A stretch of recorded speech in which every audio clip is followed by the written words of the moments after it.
Hi, Rita. Hello, I'm unmuted now. Thank you. All right, so instead of taking questions, we're taking comments. Rita, Uh, I just okay, and there was one other change to the agenda okay. that I will send out. Hi, Elaine. Hi, Susan. Hi, Mary.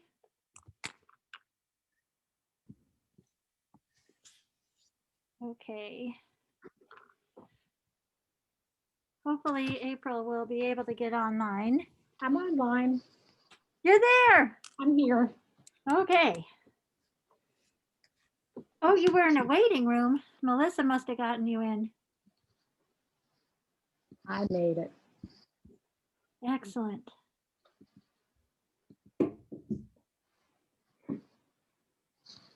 How much snow do we have?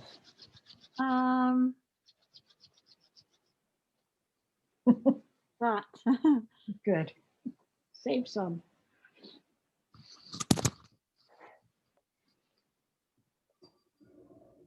Okay.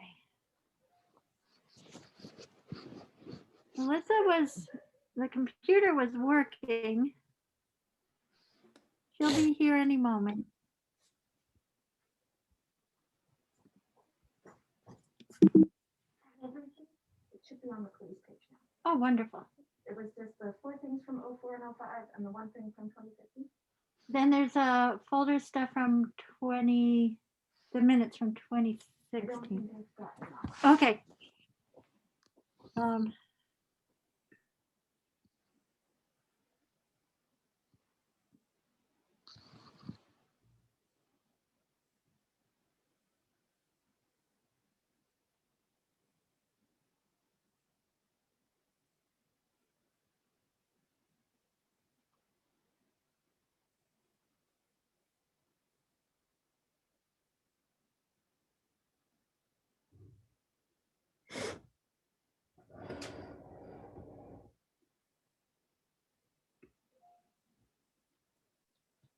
Becky, can you hear me?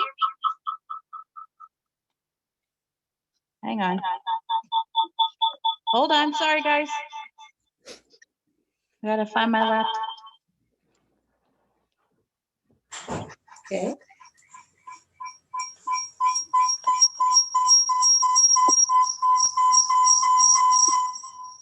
Read that girl.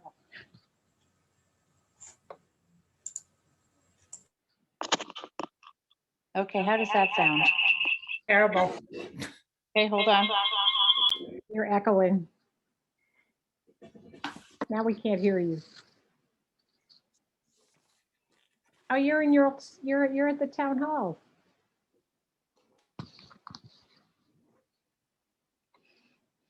Okay, how does that sound? Oh, geez.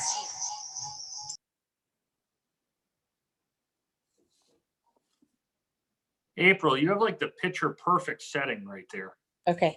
I am in a cottage overlooking the ocean on the Cape. Winter time here. There's no snow. We had 50-mile-an-hour winds yesterday. The ocean is crazy. That's Whoa. Beautiful. Okay. I highly recommend the Cape off season. I had to go all the way here to have this meeting. Can you hear me now? We're still echoing. Hang on. Oh, that's why. How's that? I think that's okay. That's good? That's awesome. Okay, who thought that my computer actually had a microphone in it? Okay. You're up at the town hall. I am. Now that is a picture perfect setting. What town hall is? Yes. You think? Yeah. Okay. Let me just do one more little thing here. And shall we get ourselves started? Yep. Okay. Display. Change display settings. Identify. So now I want my Zoom over here. All right, I have two monitors that I'm using. So one of them is if I don't look like I'm looking at the camera, it's because I'm looking at a second screen over here so that I can see everybody. We go to the, all right. So let's call ourselves to order and review the agenda. Becky, is there anything that we need to adjust in any way from our agenda? Add to anything that's popped in? Becky, you're muted. There is, no, I thought there was an appointment. I believe, George Arvanitis volunteered, for the personnel board appointment. And if the select board so desires, if you could appoint him, that would give us a little more manpower Okay. to do some of this work. Thank you for finding him. I move to appoint the newly retired George Arvanitis to the Personnel Board. Second, Okay, all in favor? Farrell, I. Stein, aye. Makepeace O'Neill, aye. He's out of retirement. Let's see. Shall we open it up to public comment for a few moments? Is anyone here? Please raise your hand in your camera rather than in the participants or chat function. Does anyone have a public comment they wish to share? I think, No. I All saw, I think Susan Rice. Susan, did you have your hand up? No, I'm just trying to walk here. I'm gonna go. I just had a knee replacement, so I won't Oh, be I'm sorry. participating. Oh, that's okay. I'm I just, apologize. yeah. Hello, and I'm listening to every word. Okay, thank you. Feel better. All right, seeing no public comment, let's move on to the Cemetery Commission appointment. Susan, Walter Tibbetts has informed us that Susan Millinger has obliged. Susan's on screen. Susan, could you put your hand up again? There she is. Hi, Susan. And Walter's very happy to have found someone. When Janice resigns, he would have been alone on the commission, so this is a really big help. We really appreciate you volunteering, Susan. Yeah, thank you very much. Happy to do it. Do I hear a motion to appoint Susan Millinger for Cemetery Commission? So moved. And I'll second. All in favor? Farrell, I. Stein, aye. Makepeace O'Neill, aye. And upcoming meeting schedule, Becky. We have a full one. Yes. We're working on planning. We have a meeting on Thursday, which will meet with the school committee and finance committee regarding the preparation for the select board for town meeting. That is on Saturday, the 6th of February. We have now scheduled a meeting for the 9th so that the select board can meet with AMP Solar's representative, as well as do a little bit more business. And then on the 16th, we have an all boards scheduled. The other important thing we're trying to schedule is a time to meet with Natalie Blay and Joe Comerford at one of our meetings in February or March. So I was wondering, given everyone's schedule, what date that would be. Let me look at my phone. Our next regular meeting after the 16th is March 2nd. I don't know if we should try to do an additional meeting on the 23rd or not. What do you guys think, April and Rita? The 23rd is fine for me. I could do that. It seems important that we get this meeting to Yeah. happen. Okay. Well, I will Okay. put the 23rd out to them. Do we want to give an alternative date in case, do we want to give an alternative date in case that doesn't work for them, being that they're, Yes. being pulled in 300 different directions? Two. Good. So does the second work as another option in case Yes. for both of you, Rita and Yes. April? Yep. So give them both dates, Becky. Okay, we will do that. So I had a question about when are we following up with, after tonight's meeting on the police department? That's a good question. 9th was AMP. 16th is all board. 16th is all boards. Well, Maybe let- the 23rd would be a good time to do that. Is that too Or- far out? I mean, that seems cutting it a little close, doesn't it? What's the chief's schedule, Dan's schedule? In terms of, March 6th. Is So it, would you guys, Rita and Becky and Linda and April, would you guys want to maybe meet on the 11th?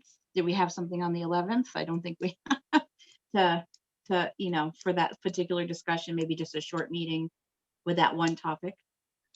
you said suggesting February 11th? Yeah, just to not push it too far out. And I have a conflict that night, unless we meet, I have a meeting starting at 7 o'clock, but if we met early, I could do why that. don't we meet at 5:30 that night then? April and Becky and, oh, Linda, you have a problem? Yeah, Or I a have a commitment at I'm 6. sorry. You what? I have a commitment at 6. You do? At 6? Okay. how about we plan to schedule some discussion on February 9th by the select board, try to give it half an hour then. And then we could figure out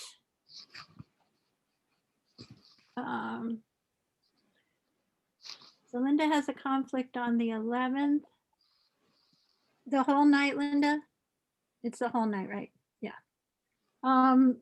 So maybe There's the always- 10th? What about the Without- 10th? That's what I was thinking too. How does the 10th feel to you and Linda, Rita, I April? can do that. I'm not 100% sure. I might be traveling that night, but I'll know better tomorrow. So Or So else why don't we'll we just say have a late again? meeting on the 9th. We'll just have a long meeting. We could do that. yeah, We haven't had a long meeting in a year. Well, my problem is it's a finance committee meeting. Mhm. So when we go after 7, On the 9th? yeah, on the 9th, I have finance committee. And the 8th is already out. Well, why don't we see if we can squeeze it in on the 9th and have the 10th can be sort of, we can hold that. We need a Google Calendar. Well, Yeah. so is the 10th the night that doesn't work? The 11th didn't work. yeah. Oh, I- right, and the 10th, right? Because Rita will be out of town on the 10th and Linda's not available on the 11th, right? Well, I know we don't usually meet on a Friday. Or maybe a Saturday morning, we could do one, I know that that's out of our normal schedule. But this is something that maybe we should consider doing because of its importance. And Yeah. I'm just kind of tossing that thought out there. You can disagree with me if you want to, but just kind of tossing it out there. Maybe the way we could leave it is that we have time for it on the 9th, and if we run out of time, let's follow up on Friday, whatever that is, The 12th. the 12th. Does that work? Linda? Are we Rita? talking about an evening meeting on Friday? It would be 30. 5:30. Okay. I I'm know pretty it's out of sure our I- normal. We'll try our hardest though to get it done on the 9th. How about that? Yeah. And that's only the tentative, Yeah. just I in mean, case. I date. appreciate that there might not be time on the 9th. So yeah, I could do Friday the 12th. If Okay, that is. Just the one subject. We won't make it Yeah. a fuller meeting than that. No, that I can do that. great, thank you.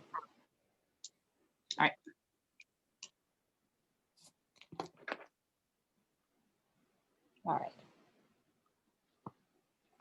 Okay, Becky, is there any other upcoming meetings that we have scheduled or need to schedule?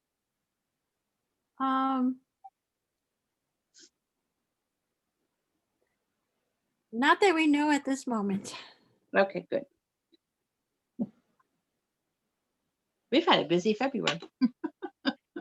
Yes, and this is the second day. Yeah. Right? Beginning. And it's Groundhog Day. It is. Over and Was over. one we celebrated in admission because it was, random day. Shall we approve minutes from, excuse me, I don't have the date in front of me. 1/5 and 1/12. Thank you. Do I hear a motion to approve the minutes from 1/5? So moved. And All right. Any edits or corrections for Linda at all? no, No? Okay. All in favor of approving minutes from January 5th? Carol, I. Stein, aye. Makepeace O'Neill, aye. And do I hear a motion for the 12th? Is that the one? I'm sorry, dates are not working today. So moved. Okay. Now Thank you. second. All right. Do I hear any corrections or edits for Linda? Nope. All in favor? Carol, I. And Stein, aye. Makepeace O'Neill, aye. And again, ladies, thank you so much, Becky and Linda, for working on those minutes and making them so thorough. Okay. And we have warrants to sign. We've done George and Susan. Was there anything else that we needed to catch up on before 6? We have 10 minutes before 6 o'clock. Linda? Yes, I was wondering if you wanted, I noticed that there was a historical commission resignation from John Walter, and I didn't know if you wanted to accept that tonight or wait till next week. I don't just. Well, what's the difference with accepting it this week or next week? There probably is not. None. No. All right, so why don't we, do I hear a motion to accept resignation letter? So moved. And I'll second. Any questions or such? No? All in favor? Carol, I. Stein, aye. Makepeace O'Neill, aye. There's a thank you note in your boxes, in your one thank you. your boxes. There's a folder with a thank you note in it. Thank you very much. You're welcome.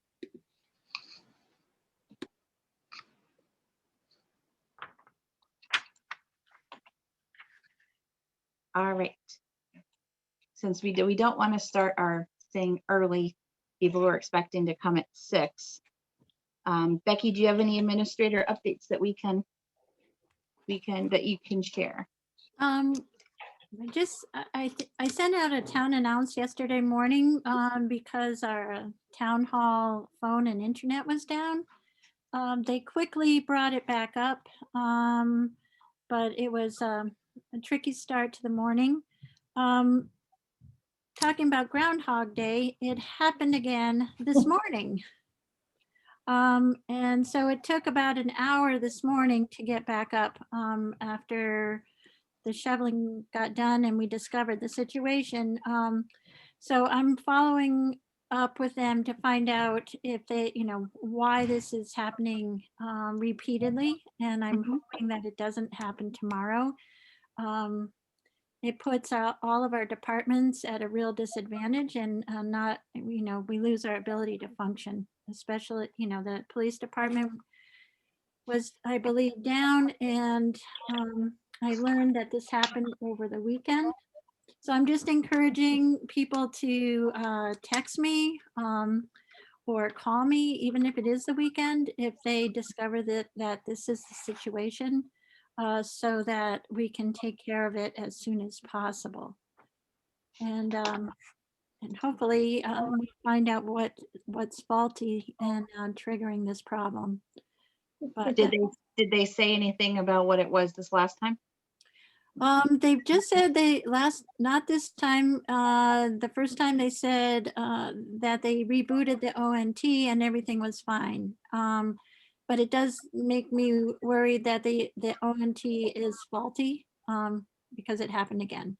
Okay. So I will be speaking further with them on this issue. Okay. Keep us up to date on that. And we had the snowstorm was wonderfully calm. Yeah. Ken can tell us more, but we did not have any power outages. And Dan, do you want to report on the storm? Sure can. I mean, we had, I believe, 3 vehicles in total off the road. We had one accident in the S curves coming up the S curves.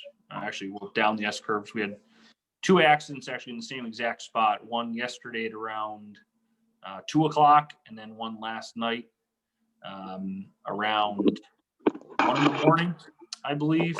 And that person left their vehicle and never called. And then we located the vehicle this morning and had to remove the vehicle from the S curves. Other than that, it went pretty smoothly, and Tim and his crew did a good job. It's been a long day for them, but I don't believe any vehicles broke down. Is Steve here? Steve Sullivan? Don't see him. I don't see him. No, but I'm pretty sure I did not hear that they had any mechanical problems. It's really good to get through a storm like that without any. Yeah, that's pretty impressive, and to be have- honest, Yep. And to have full manpower to deal with the storm was also of great benefit. And no electricity issues. Yes, and having electricity. Just no internet. Remember life without the internet.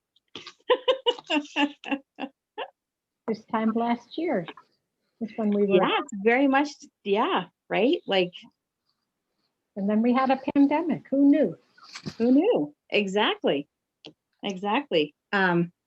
It's probably what helped us get through the pandemic as easily, or as I don't want to say easily, it hasn't been exactly easy, but as nicely adjusted to working at home as one could be.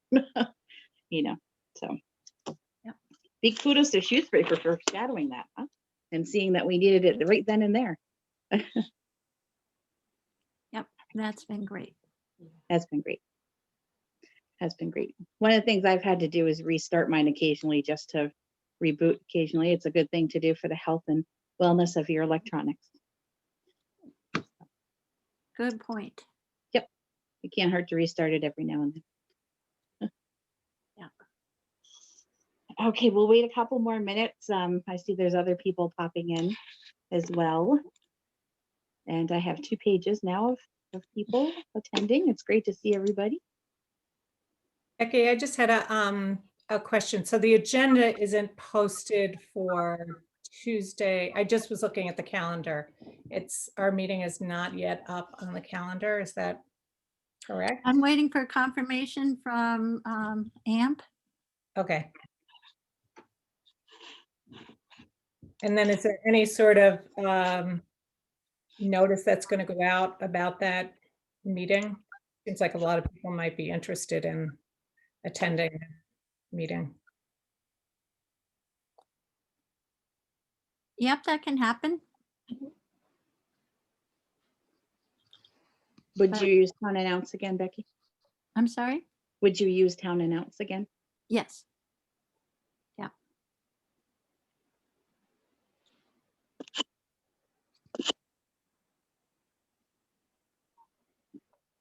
And does everyone have the 16th of February on their agenda for the all boards meeting, I hope? Yeah. Yeah. I need to send out a reminder for that too.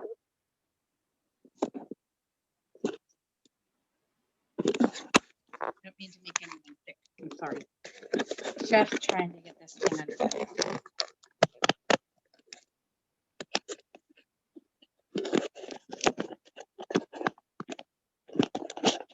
There we go. Wow, we've got 3 pages now. Yeah, I see that. Well, on mine, it's still only 2. I do have my larger monitor up here with me. So just as a kind of a housekeeping thing while we're waiting another minute or two, if you have a question and or would like to make a comment, raise your hand in your video so we can physically see it instead of using the chat or the participant raising of hand. It's easier to see you guys waving and dancing. If you don't mind, just helps us get, it just helps. Oh my goodness. Hold on, I'm gonna turn that off. I'm gonna make someone sick, I think.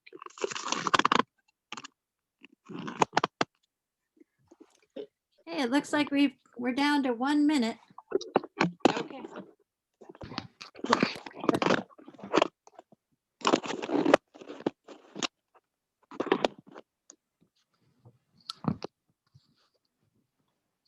Nope. I don't see myself anymore. All right. I see you. Okay. All right. Well, 1 more minute, 30 seconds.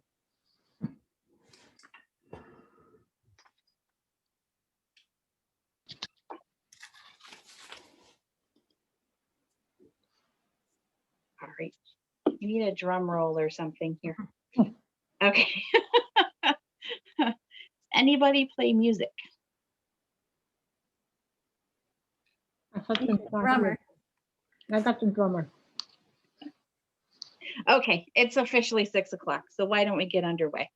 Thank you everyone for joining us and all those who submitted comments and questions via email and those who may do well here. The select board is reviewing a very important issue for the future of our police department. We are reaching out to the public for your input. Tonight, we are sharing some information in response to questions that we have received. The select board tonight won't make a decision, but we will be listening to your feedback and welcome you to do that.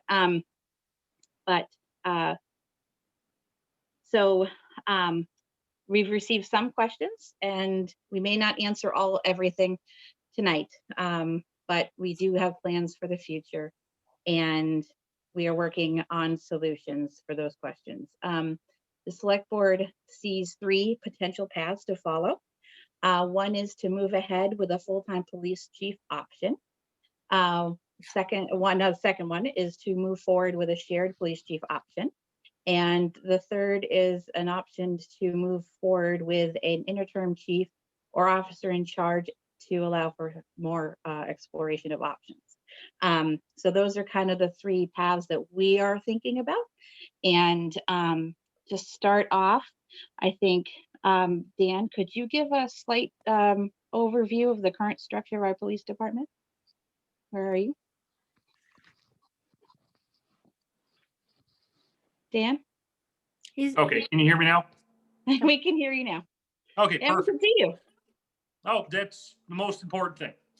So the police department right now is comprised of 3 part-time officers. As of this moment right now, we have Marcus Johansson, who is going through the full-time academy. He will be out February 19th, I believe, and he will be starting as the first full-time a full-time added position to the department. So he was working part-time, and now he, with the full-time academy, will be the full-time officer on the staff. We also have a permanent part-time officer, Kristen Burgess, who's working 32 to 40 hours a week, covering multiple shifts during the week. Also, Tyler Alves works an average of 1 shift a week, sometimes 2. He's the other part-timer on the department. We have a very, I would say, well-rounded department right now, and they all work well together. The goal would be to get another full-timer into another full-time officer, either from within the ranks or from outside, to fill another full-time position. So we are back up to full staffing as we were when I started. We have had some, hard time getting the right people in here to work and finding the right people to work in the town of Shutesbury. And I think that's been one of those things that we have been working diligently on, over the past 2.5, 3 years, of finding the right people and the right fit for this department in this town. This isn't a town where you're going to find just anybody that's going to want to work and mold and change to everyday changing environment that the town of Shutesbury is. It may be a small town, but there's a lot of things that we deal with on a daily basis, a monthly basis, that require somebody that has a full tool belt of abilities in order to solve a gamut of problems. So right now, the police department, I believe, is in really good shape as far as staffing goes and the people that we have on the staff. We have a good staff that we are working with right now that has gained, I believe, really great rapport amongst the citizens. And I can say I certainly believe Marcus wishes he was back in the community and not at the police academy. That is for sure. So once he is done with the police academy, I'm sure he'll be back in the town and making and continuing to make new and better connections with the members of the community. So that's where we're at right now. Thank you, Dan. So part of the emails that went out, or email that went out to announce this, was to gather questions from the community. And I'd like to take an opportunity to ask some of Dan and get his input on these. Dan, are you ready? I'm ready. Okay, so excuse me. How do you feel about the police department hiring social workers or mental health professionals on staff? I would say I am open to any and all discussion in reference to any better ways that policing can be done in a more effective manner. The officers that I have working in the Shutesbury Police Department right now are all trained in many different ways of doing their job. One of those is being very well aware of social changes and social norms and abnormal things that may occur. So do I believe that a social worker could come in and do the job that a police officer does every day? I think it would be difficult because we just have different tools and different ways of handling things that social workers may not. I do believe that social workers and certain organizations that we've worked with in the past have been very helpful once the initial situation is calmed down and under control. They have definitely come in handy. As April, I'm sure, can attest to, they are overworked and extremely underpaid for what they do, working with the general public. April, I think April can actually kind of chime in here. It'd be nice if you could. Well, in terms of the police being able to access crisis services, which is run through CSO in Greenfield, they're 24 hours a day, 7 days a week. They have the ability to help assess whether or not somebody needs to be hospitalized. They have a hotline where people can call anytime, 24 hours a day. They also will call back people. If there's been a crisis, they will check in on them. They do have the ability to do some on-site visits, but I think as Dan is referencing, that's really, it's more limited these days, I think, because of COVID, but also just time and having enough people. But they are able to meet somebody if they're sent to the crisis, to the emergency room. They can meet them there and do an evaluation and then work towards getting somebody hospitalized if need be. So they can work in both as an acute, if there's somebody who really needs to be hospitalized, but they can also work, if not in person, by phone, and helping to de-escalate. They can also help with referrals to some of the mental health clinics in the area for long-term or more individual or family or group therapy as needed. But police, they certainly work hand in hand with police departments. Yes, So that's available to us. absolutely. And I think that kind of we could talk about this forever, I'm sure. And we could talk about how it's more of a a statewide or countywide or type of thing where the state may need to put in more money to those type of services for us to see the level of services that I think personally we need in order to help people that are in certain situations that there is situations where police officers just aren't going to help as much as or incarceration or arrest is certainly not going to help as much as somebody that has a better grasp on certain issues. Addiction, I would say, is the number one issue that we deal with, where addiction is one of those things that I truly believe you can't incarcerate away addiction. And I've dealt in my own family with people that have addiction, and it is one of those things that, we need to put more money into it. We need to put more services and have more availability to those services immediately, rather than taking and putting somebody in jail for simple possession of anything. But again, we could go on down into a rabbit hole with this, but that's, I think that's something that's very important. It's something that needs to happen because your hands are tied, not necessarily only tied, but you just have the limited resources in order to do something different as police officers. It's kind of, you have this one tool in order to handle a situation where if we had more tools at our disposal, I know the officers in the Shutesbury Police Department would use them and would love to use them in order to reduce the amount of times that we have to deal with somebody that may be dealing with a, addiction problem. And, we'd be able to probably do a lot better even in the small town that we have. Right. Thank you, Dan. There are new programs. I know that ServiceNet now has a large program that has recovery counselors, more referrals for individual therapy, and they're trying to dovetail it with the already inpatient that exists. What they did when I left. Yeah, when they boosted everything up when you left it. Okay, Dan, another question. What are the nature of the calls received by Shutesbury PD? Any breakdown of those that would be helpful to the community here on the forum?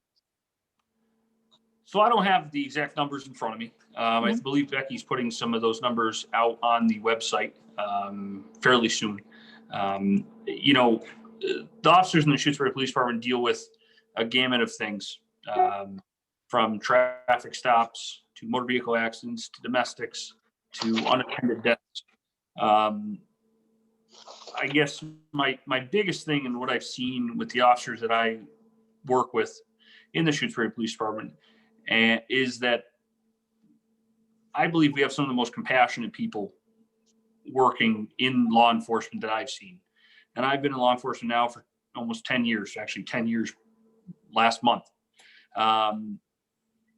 And I think what I guess the one thing I could tell the general public, I know it's kind of a little off topic, but they deal with a gamut of different things. We deal with all the same things that a major city would deal with, just at a smaller number. It doesn't, these things don't go away because we're in Shutesbury. But what I can say is that if the general public needs to know anything, it's that the officers that we have working in the Shutesbury Police Department right now do have a significant amount of compassion for every call they go to. And these are the officers that will stand there with a loved one when something terrible has happened for hours on end, and will be there for them and in their time of need. And I think that's one of those things that is really kind of irreplaceable, and you can't really get that everywhere. And, you know, to have a familiar face at a time of need for a family is very important. You know, with our, you know, kind of our rapport that we built down at the school when they were at school, and then the rapport that we continue to build with residents by just driving around and just reaching out to residents.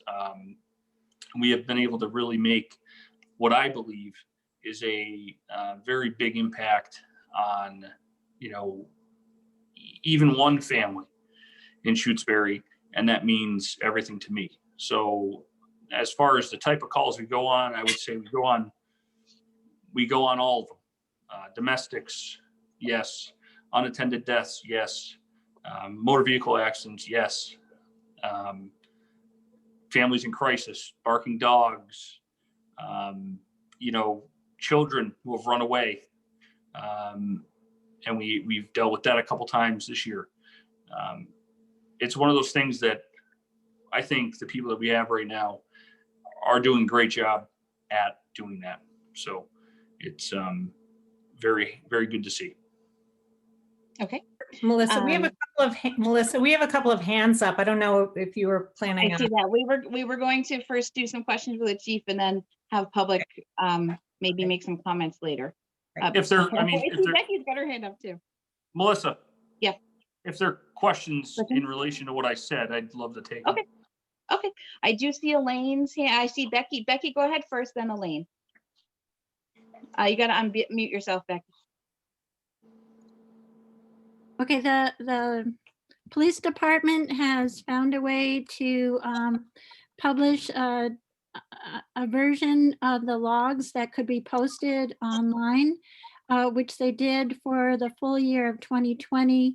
Those logs are now available on the shutesbury.org website on the police page. There's a link on that page that'll go to a page that has all the logs on it.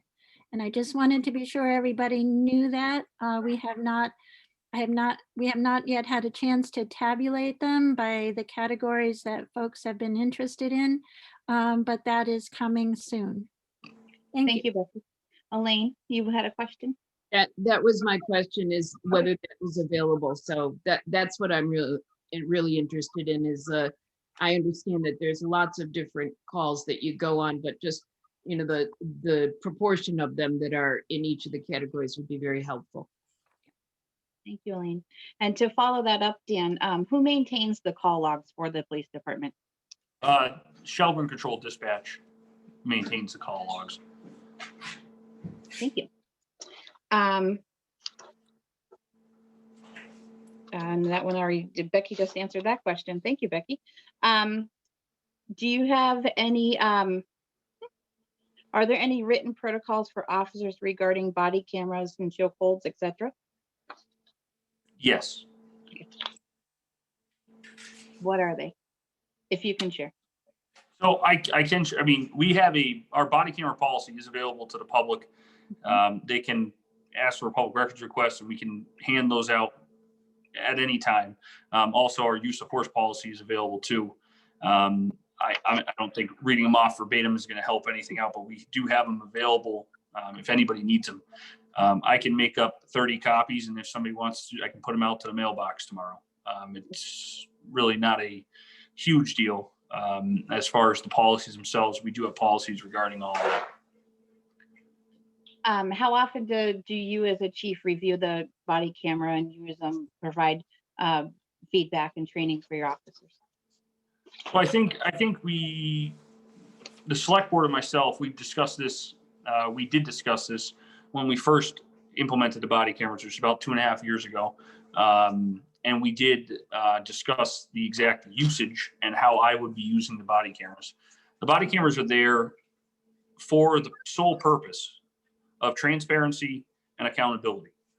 So by that, I mean, if there is an issue that occurs or a complaint that an officer gets against them, that body camera footage would be reviewed by me. and there would be appropriate discipline action taken from that footage. I do not use the body camera footage for any sort of Big Brother Overwatch type of deal. So I do not review body camera footage randomly, because I don't believe that instills any trust in the officers between the chief of police and the officers. And that's very important, and it shouldn't happen in my opinion, and I don't. If there is a complaint or is a problem, the body camera footage is there to review. And if they are following by the body camera policy, they will have their body camera on at all times. And I will not have any issue in retrieving that body camera footage to use it in order to either teach from a situation or discipline from that same situation. Okay, thank you. So sometimes we rely on the state police. So our calls that we make to state police when local police are off duty reported to the local police and included in our police records? They may not be reported, they might not be recorded into our dispatch log, but we do any calls of significant nature, motor vehicle accidents, break-ins, anything like that is reported to me the next morning. So I'll receive a call from the state police in Belchertown, and I will get the information regarding any situation that occurred the night before. Thank you. And how frequently and what times do residents often use or call the state police? Do you have timeframes or such? Yes, so normally with the staffing levels, when they are at our normal levels, which they will be back to those normal levels after February 20th, we would receive calls, the state police would receive calls after 10 o'clock at night until 7 o'clock, 6 o'clock in the morning, excuse me. So they cover the night shift. Okay. This person says, in my experience, when Shutesbury police are unavailable, for example, on a Sunday, a state police officer responds. How are the arrangements administrated? What is the relative cost to Shutesbury police response versus a state police response? Is there a cost? Really? Yeah, that as far as state police coverage, that's covered by your state taxes that everybody pays. As far as the cost per call for the Shutesbury Police Department, I would have to do some math on that. I don't really think you can put a number on each call relative to state police. I mean, we could spend 6 hours on a call, or you could spend 10 minutes on a call. So it's very arbitrary. You couldn't really put a number on cost effectiveness per call. This isn't necessarily a career field that you can do that in. Can you tell us how many LTCs there are in Shutesbury? No, I can't.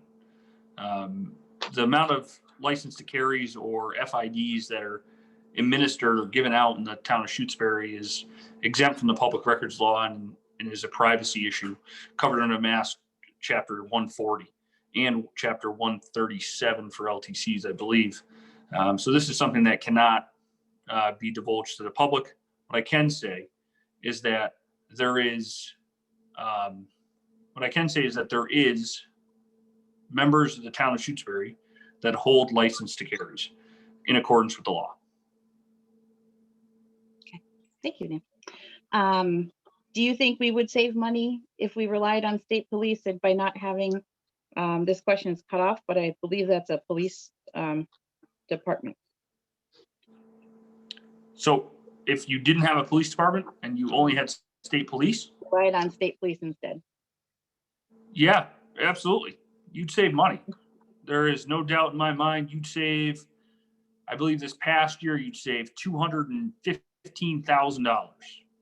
And you'd be able to expand out and have people have bigger offices in the town hall. But you wouldn't have the coverage that you have right now. I truly believe, and I can't say this enough, state police are great. Okay, there's a lot of great police officers that work in the state police. But state police also get bounced around a lot, and you'll get somebody from Cambridge, or you'll get somebody from Pittsfield, or you'll get somebody from Northampton. But you won't get Marcus, you won't get Kristen, you won't get Tyler, and you won't get people that you're going to see every single day. You won't get people that are going to be down at the school every morning and see your first grader or kindergartner go up to 6th grade and graduate. You won't have somebody that you can see at every pancake breakfast that the fire department has, flipping pancakes or delivering pancakes, which one of the worst things that happened throughout this whole pandemic for me, as far as food goes, is missing out on pancake breakfast. But you won't have that. You won't have that. You won't have a resident trooper like they have in Connecticut. You have a trooper that's going to come to calls. They're going to handle calls. They're probably going to walk in. They're going to make arrests. They're going to bring them back to the barracks, and that's going to be it.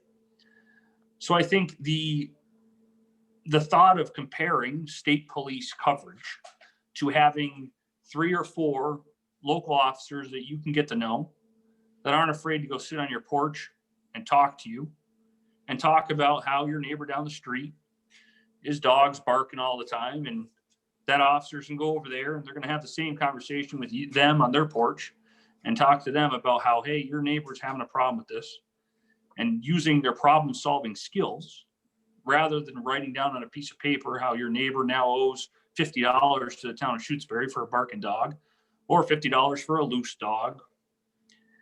The difference is like comparing apples and mangoes, in my opinion. And I can say this, I have some very good experiences with apples. So I really think that the difference is really, you can't even compare the two. Thank you, Dan. Why is the police department page on the website not up to date? This could certainly fall in my lap as far as updating this, the website page. The people that do the updating for the page, I don't actually do the physical updating on the page because I'd probably get lost in interweb space if I tried to do that. But I have not been as proactive as I'd like to be updating the police department page on the shutesbury.org website. But there is more things that, again, have come up in conversation that we're trying to do now. And no, I don't think it's too late, but I think that, we will continue to make adjustments and do more updating. And I think that's definitely something to keep in mind in the future, if that is somewhere where people would like to get more information. Okay. Has the Commonwealth of Mass changed the law or requirements for the present and future hire of police here in Shutesbury? If there has been a change, when is it effective and what are the changes? So the new police reform bill goes into effect July 1st. The new police reform adds a layer of essentially protection, I would call it, for members of the community and members of the state in general, from what I would hope to be bad officers, okay? And hope that this reform bill works as it's intended, and it should add some level of accountability and more accountability to officers. It's also going to do is it is essentially going to eliminate part-timers, which is very hard for the town of Shutesbury and many other towns that are west of Worcester that depend on part-timers in order to survive as a police department. There will be an abridged academy, hopefully, that they come up with that will be used in order to get these part-timers into a full-time status. So that is the new police reform bill that has come out. There is a lot more specifics in the bill as far as the police review board, which is made up of a 9-member committee that does review and can decertify officers that have been found to have done wrong. Okay. Do we have any data on demographics of people stopped or responded to throughout the past few years? So do you have any demographic data on people? On calls or traffic stops? Like people stopped leads me to believe traffic stops or Okay. those that made calls to have a police respond to. Yes, to find that information, we have to dig through all of our traffic stops and review who was stopped and when. And each, say if a citation was issued, each citation has a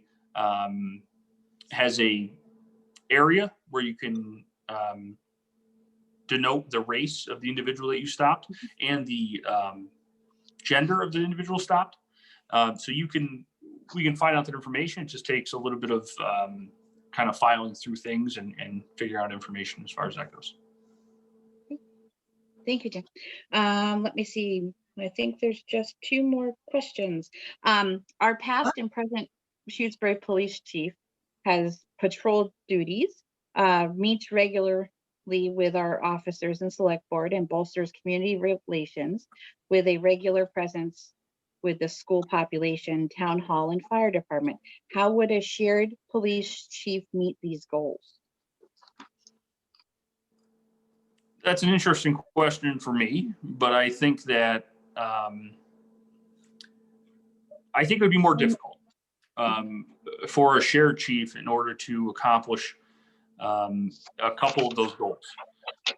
I believe that having a chief that works for the town of Shutesbury and for the town of Shutesbury only becomes a lot more vested and has a lot more vested interest in what occurs in the town of Shutesbury. With that being said, that chief is going to be more interested in being down at the school or stopping down at the lake or being more involved in community events because, well, at the end of the day, that their job depends on people in town approving and enjoying their presence. So when contract negotiations come up, it's something that, is good for that chief to be able to show and do. So I think it is would be more difficult definitely for a shared chief in order to do that at, say, 1 school or 2 schools or 3 schools. It would be very much more difficult. What kind of ongoing anti-bias training is conducted on a regular basis for officers? Sorry, Melissa, can you go again with that? It says, what kind of ongoing anti-bias training is conducted on a regular basis for officers? The Shutesbury Police Department and officers, all the officers within the Shutesbury Police Department go through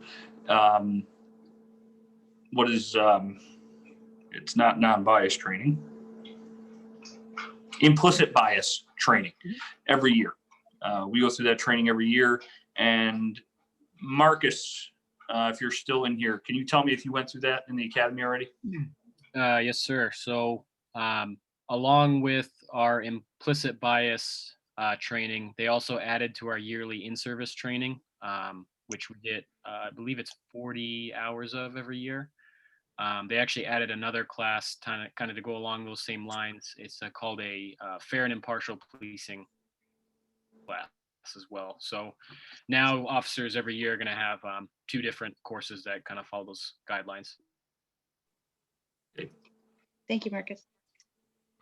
All right. One last question that I have here from our list that we're asked is, would Chief Dan be open to another Zoom forum that serves as a public exit interview where he can both report out his experienced opinion about what is working well within the Shutesbury Police Department, along with his suggestions, priorities, and recommendations for improvement and reform to best serve the community based on what he witnessed while in office? I certainly would be. I'm not going anywhere for at least another month. I certainly would be open to that. I can answer part of that right now by saying I have been very lucky to be able to have the opportunity to work in the town of Shutesbury and work with 2 different select boards, 2 of the same members, and then a couple different people moving forward and having the opportunity to be the chief. The select board is very much involved in talking with me. Myself, April, Melissa, and Elaine used to meet quite often before the pandemic. And I found that very, very good to help with any community problems that may have arisen. So I've been very lucky to have that type of relationship with the select board And I think that if anything should stay the same, it would be having that good relationship with the select board and the police chief. Thank you. Thank you, Dan. Okay, so next, there were several questions that were more on the police operations side. And so we'll hold those for a future forum because that may be another topic for a forum that would be beneficial to the public. So we're going to hold on to those questions for now, just to let anyone whose questions were along that line and we didn't ask them tonight. So now I think Becky was going to give us a slight history of the shared police chief departments past discussions past select boards have had. Becky, did you want to give us a little rundown? Sure. So going back in time to 2004, the town was facing the departure retirement of Charlie Bray, the chief that had been in office for about over 10 years. And when that occurred, he recommended to the select board that the town consider sharing departments or chiefs with Leverett. And upon his recommendation, the select board reached out to Leverett, initiated discussions. A committee was formed, and the committee, the committee was the Shutesbury Police Department Review Committee. The committee met for about a year. They developed out during this time. We were fortunate to have a sergeant in place who had been with the town for a long time. And Gary was willing to stay on in that position as officer in charge while the town went through this process that took about 8 months. In November, after interviewing a number of police departments, going to Maine and having chief from Maine come down and stay in Leverett and come to public meetings that the town held, and having multiple discussions with other police departments, other law enforcement professionals. A report was produced that reviewed every aspect of bringing the towns together. That report was posted on the police page just this evening after being dug out of the old town hall safe, where it's been safely guarded for all of these years. So that report is available to everyone. The result of this endeavor was that the towns came together and put a warrant article on the warrant of 2000, I think it was for 2006. Let me double check. But the warrant article 12 read very simply, to see if the town will vote to recommend to the select board that the town hire a police chief with the town of Leverett to take any other action relative thereto. So here we were in April of 2006. The Leverett town meeting traditionally had always been a week before Shutesbury's. Leverett voted first. Leverett voted it down. Shutesbury passed over the article as and did not ever get to make a formal recommendation on that issue. Then we turned the clock forward. So what happened at that point after that endeavor failed? We went out on a traditional job search for a new police chief. And that August, Tom Harding was selected to be our police chief. And he remained so until 3 years ago. And when he was thinking of retiring back in 2015, he started looking around and considering the possibility might still be there. He had read the old reports, he had talked to the people involved, And he recommended to the town of Shutesbury that maybe we should consider joining with Sunderland and Leverett. They are contiguous. Leverett would be in the middle, Shutesbury on one end, Sunderland on the other. He, at that point in time, I think he was, yeah, so we started having a conversation with the town of Sunderland, and their town administrator had put together an agreement of a shared department where she worked in Hardwick and had a great deal of knowledge about the issue. I worked with her to find, we sourced out grant funding and had an outline of the steps that we were going to take in this process. We brought this concept forward to Leverett at that point in time. And Leverett's situation, as they saw it, was that their police chief, from what they knew, was not going to leave imminently. I guess personally, he had been in conversations with our police chief, and so we were of the understanding he might be leaving sooner than they were. And so this endeavor never moved forward because Leverett did not want to start any research into it. They wanted to hold on to their police chief. Their police chief did resign, but by that time, we had, Tom had moved on in his thinking. Leverett hired Scott Minkler, and then we hired Dan Fernandez. There was one final effort, there was one final effort made in 2017 before we hired Dan Fernandez, when in the fall of 2017, Shutesbury was aware, the select board was aware of past work. Michael DeCara brought up one of the issue, the issue of we should talk to Leverett and see what their situation is and if they want to discuss joining forces again and sharing a police chief. The select board reached out to Leverett.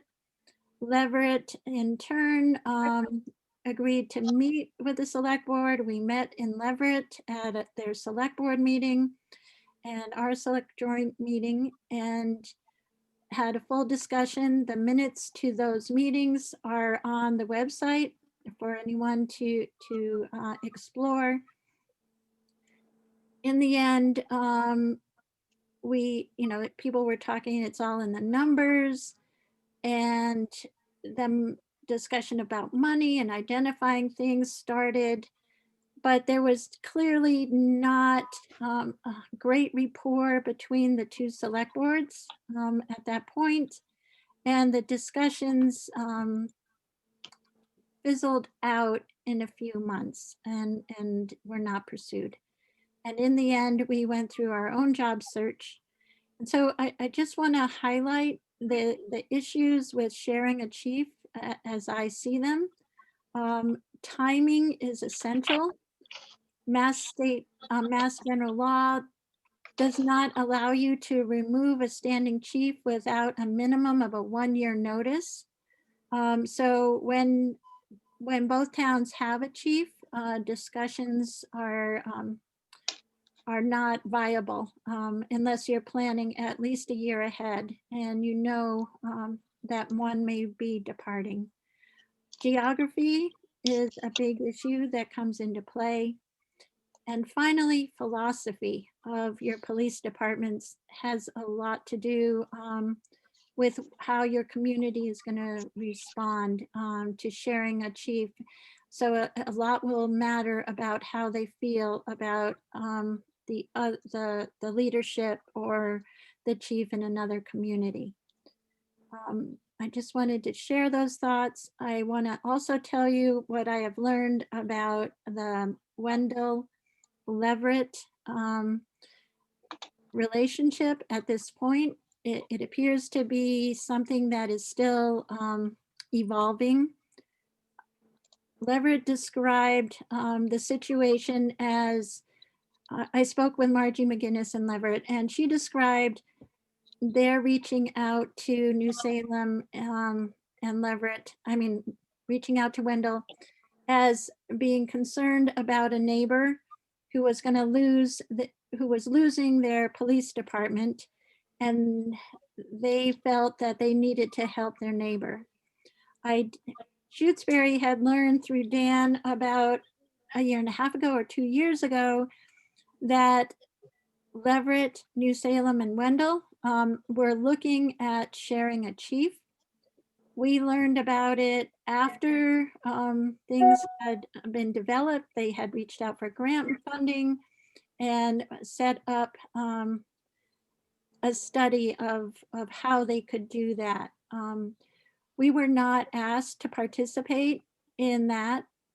I did call Margie to ask why, and her answer was because we had a chief.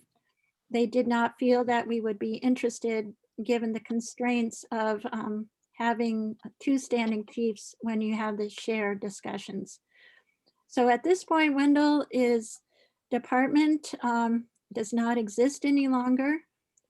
Leverett police officers respond to Wendell.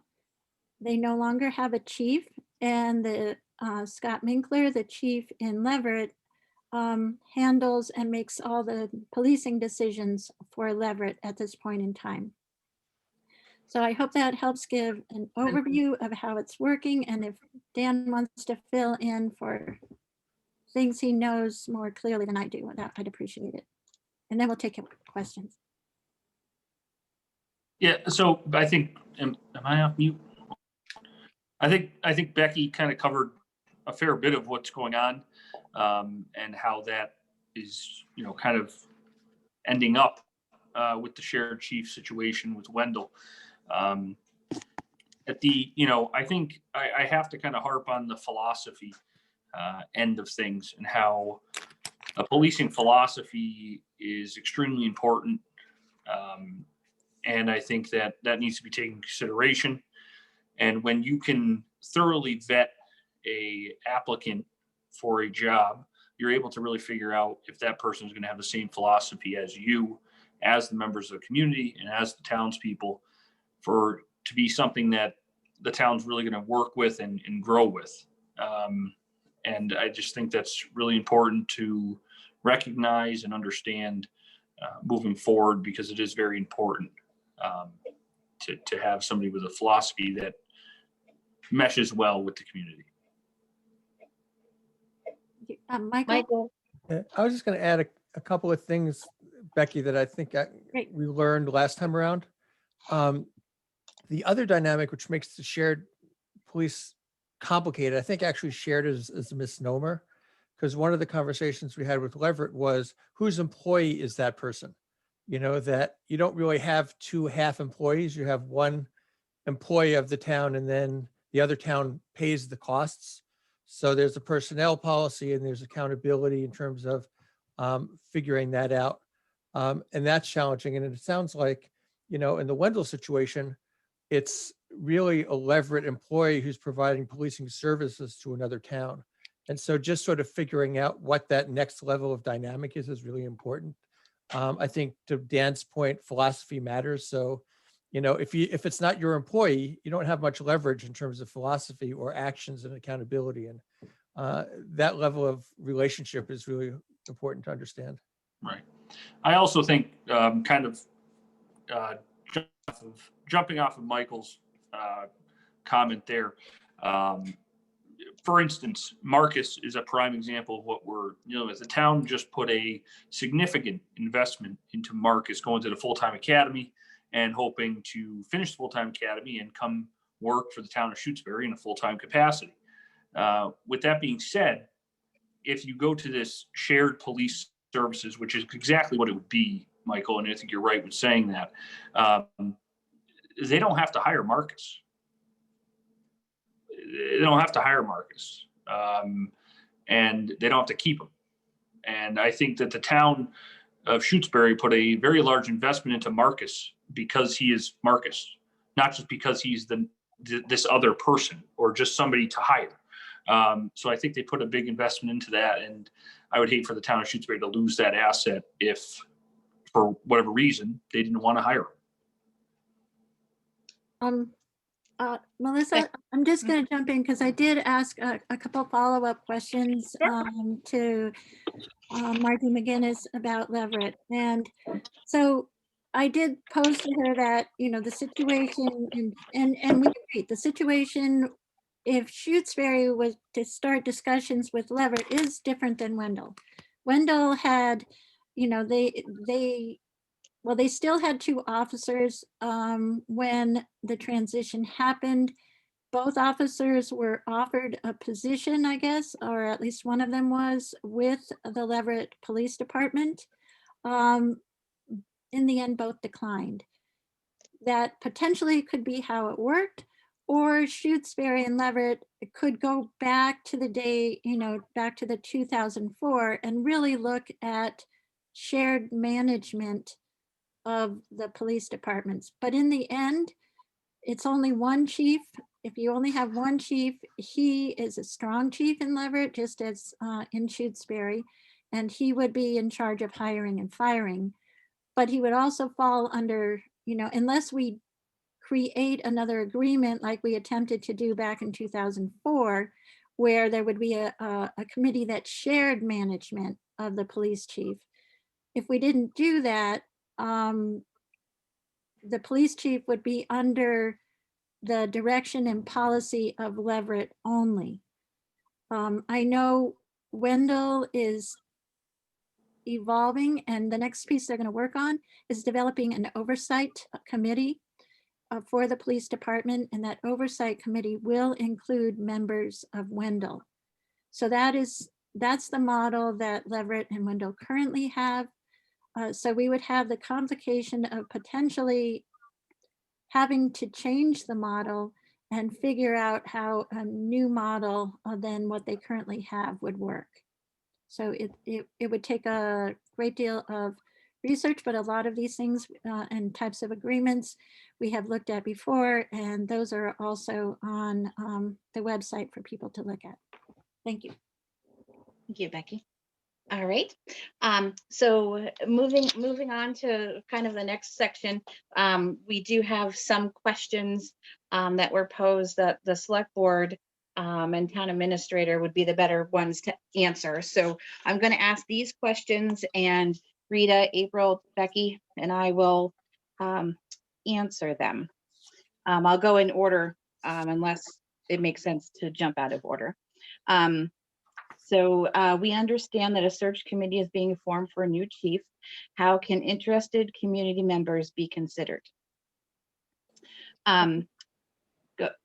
Did you want to jump in, April, or would you like me I would just say I'm really glad people are asking, because it's really important to have community members as part of the search committee. True. So for Melissa, oh, go ahead, Rita. I think at the beginning of this discussion, we were talking about 3 alternatives, 3 possible ways that we move forward. So we have not decided, and the select board still needs to discuss how we're going to move forward. You know, are we going to move ahead with a new chief? Are we, you know, hiring somebody? Are we going to look at a interim or a joint, you know, going with another community? Or the third alternative, I believe you mentioned, was that we do some sort of interim plan while we explore the options for the police department. Yeah, so to answer this question is that the search committee currently is on hold until we decide what one of those options we were heading toward. It's really, the search committee has somebody from the select board, the finance committee, the personnel board, and I can't remember, like we tried like 3. The fire chief was on there. That's right. And a number of people, a cross section of the community is what we're looking for. And I don't remember the numbers. You don't want too many, but you We don't. try to keep it to 7. The last search committee, I think, might have had 11 or 12. And it was a lot to, decision-making was hard, and just getting everyone to meetings was difficult. So ideally, you could hit a balance of 7, maybe 9, but I think you go beyond that, it's really hard. And you try to get like members of the committee that have police experience. I know I see Linda Newcomb is on the screen. She has served on, I think, 2 hiring committees. Yep.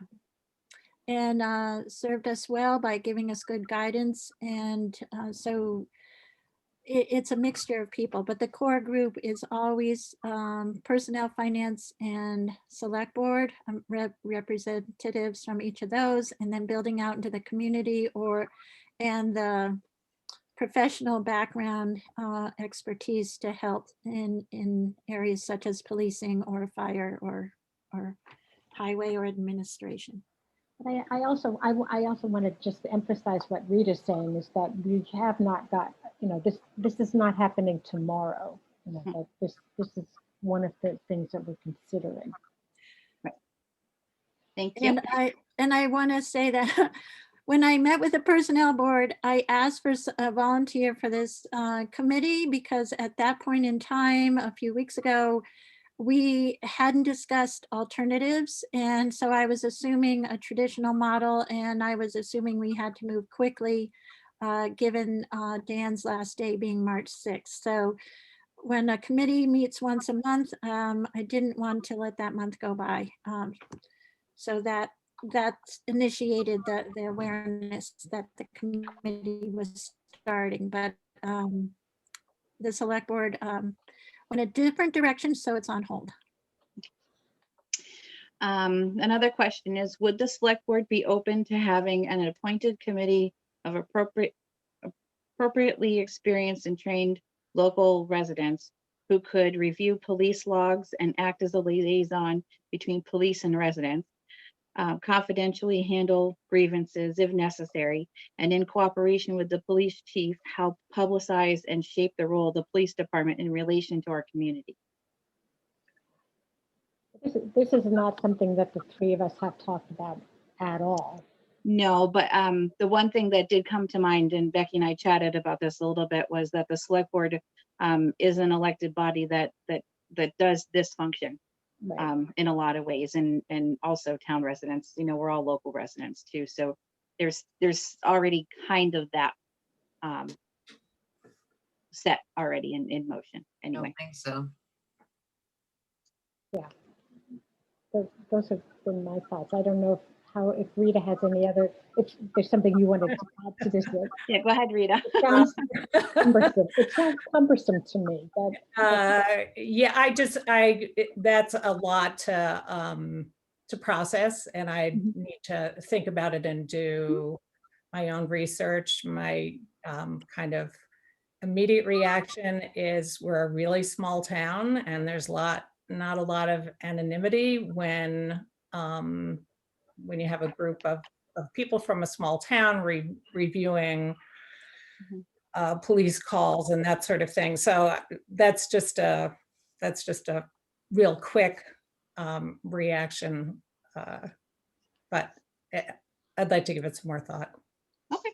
Yeah, and I just wanted to respond. My concerns over grievances are often can be a first step to a lawsuit, and they necessarily are held with great, they're delicate, and confidentiality has to be maintained.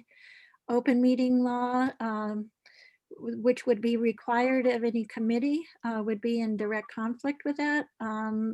So there are a lot of obstacles to this recommendation. I think Ria has her hand up. I'm sorry. Let me just remind people, if you're going to raise your hand, do it in the video so we can see you. We're not using the chat function. Go ahead, Ria. She's doing My it. video's up. Hello, She's everybody. doing good. Yep, go ahead, Ria.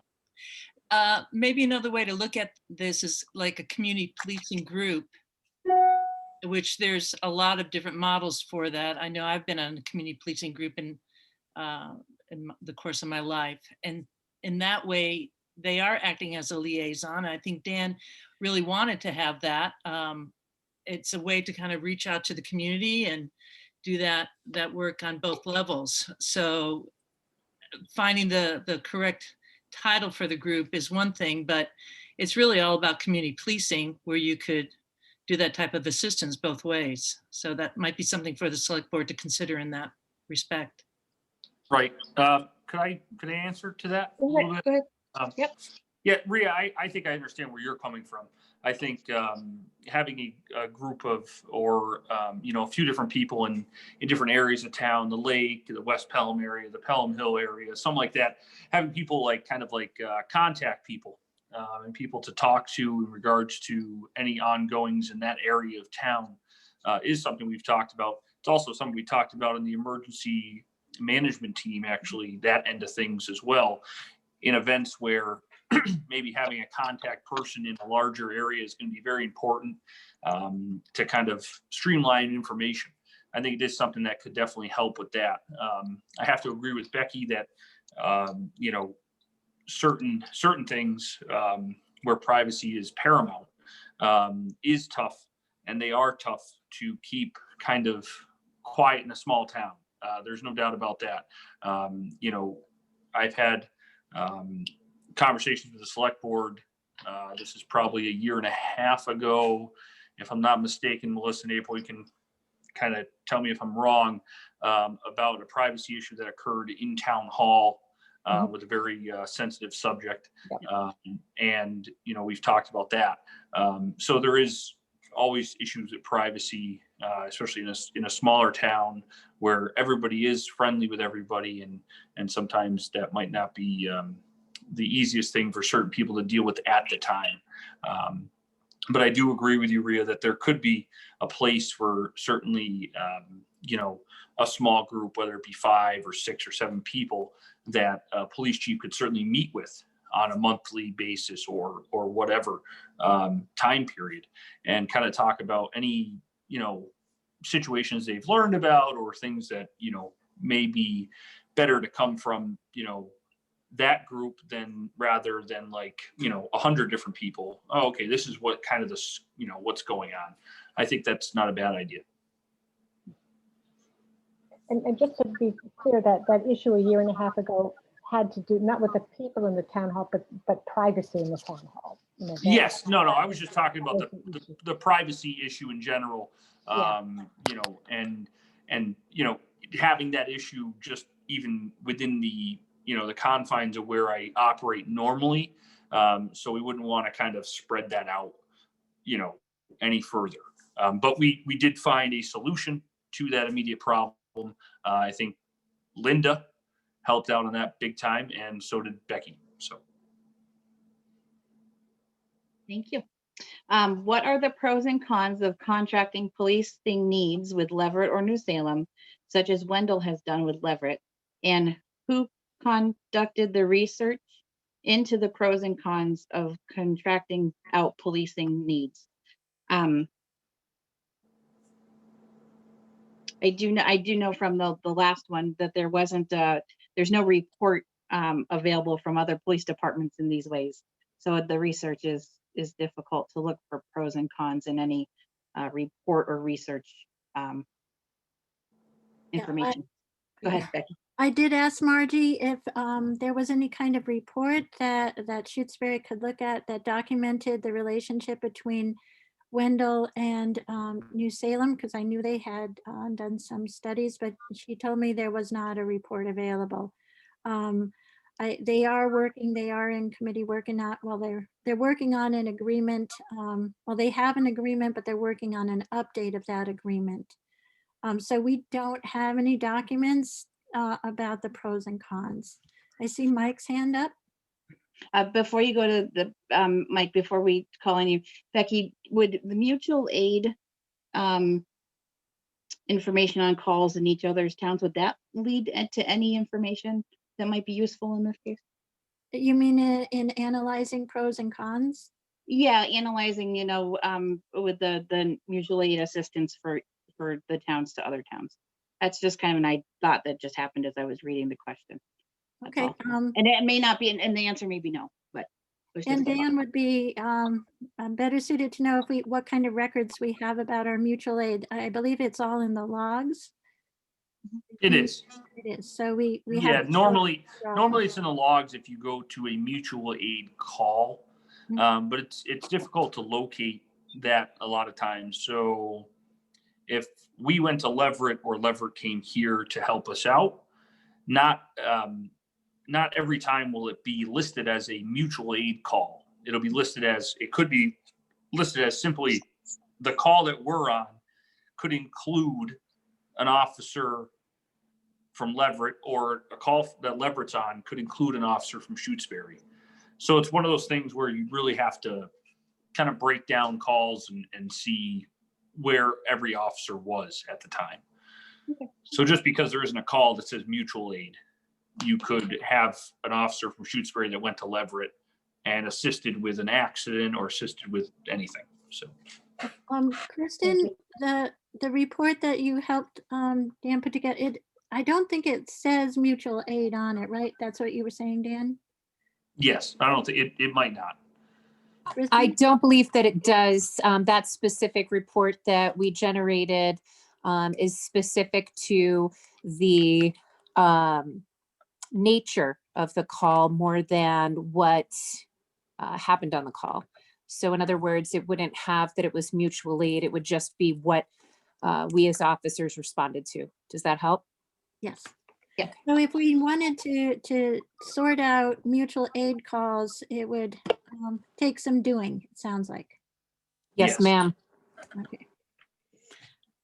Mike, you had your hand up, Michael. Yes, I just want to clarify it. That was my question. I appreciate you taking that. I must have confused you the way I had it written. I was not looking for information based on decisions that I made in the past, but going forward, like the three avenues that the select board is pursuing now includes one which is the shared chief, and my question was in reference to that aspect as to what research had been done going forward, looking at what's available with Leverett, Wendell, New Salem, the other towns around the area, and looking at that aspect of it. So from the conversation I've heard so far tonight, it looks like everything is still being looked at. However, I am getting the impression that the shared chief aspect, with the history that Becky gave and her opinion that there's several things that have to perfectly align for this to come through, gives me the impression that one is going to be pushed by the wayside. But my question was, what research is being done looking into the future, the aspect of doing something like the Leverett Wendell contract, and looking for something like that. That was my question. Could I respond to that question? Is that okay? Yes, go ahead, Becky. I know Dan has brought up too, I think we're hoping to have more conversations with New Salem. New Salem's chief where's Dan on this? I think he's about a year and a half out from retirement. New Salem was involved in discussions with Wendell and Leverett, but at this point has not joined them in any way. So there's still potential for conversations, and from what Dan has reported, because we already have mutual aid with New Salem. Is that right, Dan? Yes. That's a possibility to explore in the future. A viable possibility. Rita?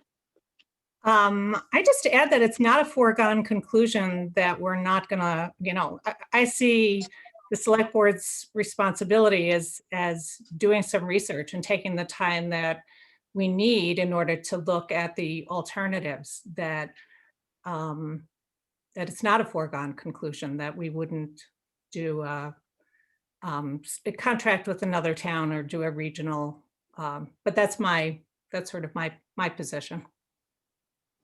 Michael We have Diekler. not, we have not talked about this as a board, so this has not been on an agenda, and it will be. So I just had in terms of the pros and cons, and especially since Dan's on the line, Dan, what you had said about the police reform negating part-time officers seems like that's a potential game changer in terms of structure. And so I guess I just wanted to put it out as a question, because I know the town has struggled with getting part-timers, where that's always been a challenge to sort of staff up adequately.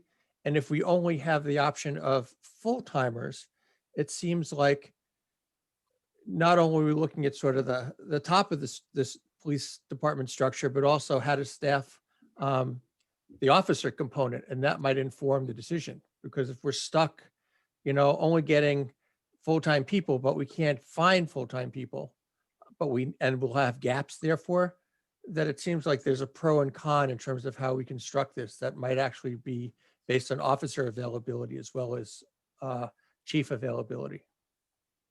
Yeah, we've certainly had our difficulties, and as the town has for the past number of years, in finding appropriate people to work. Really,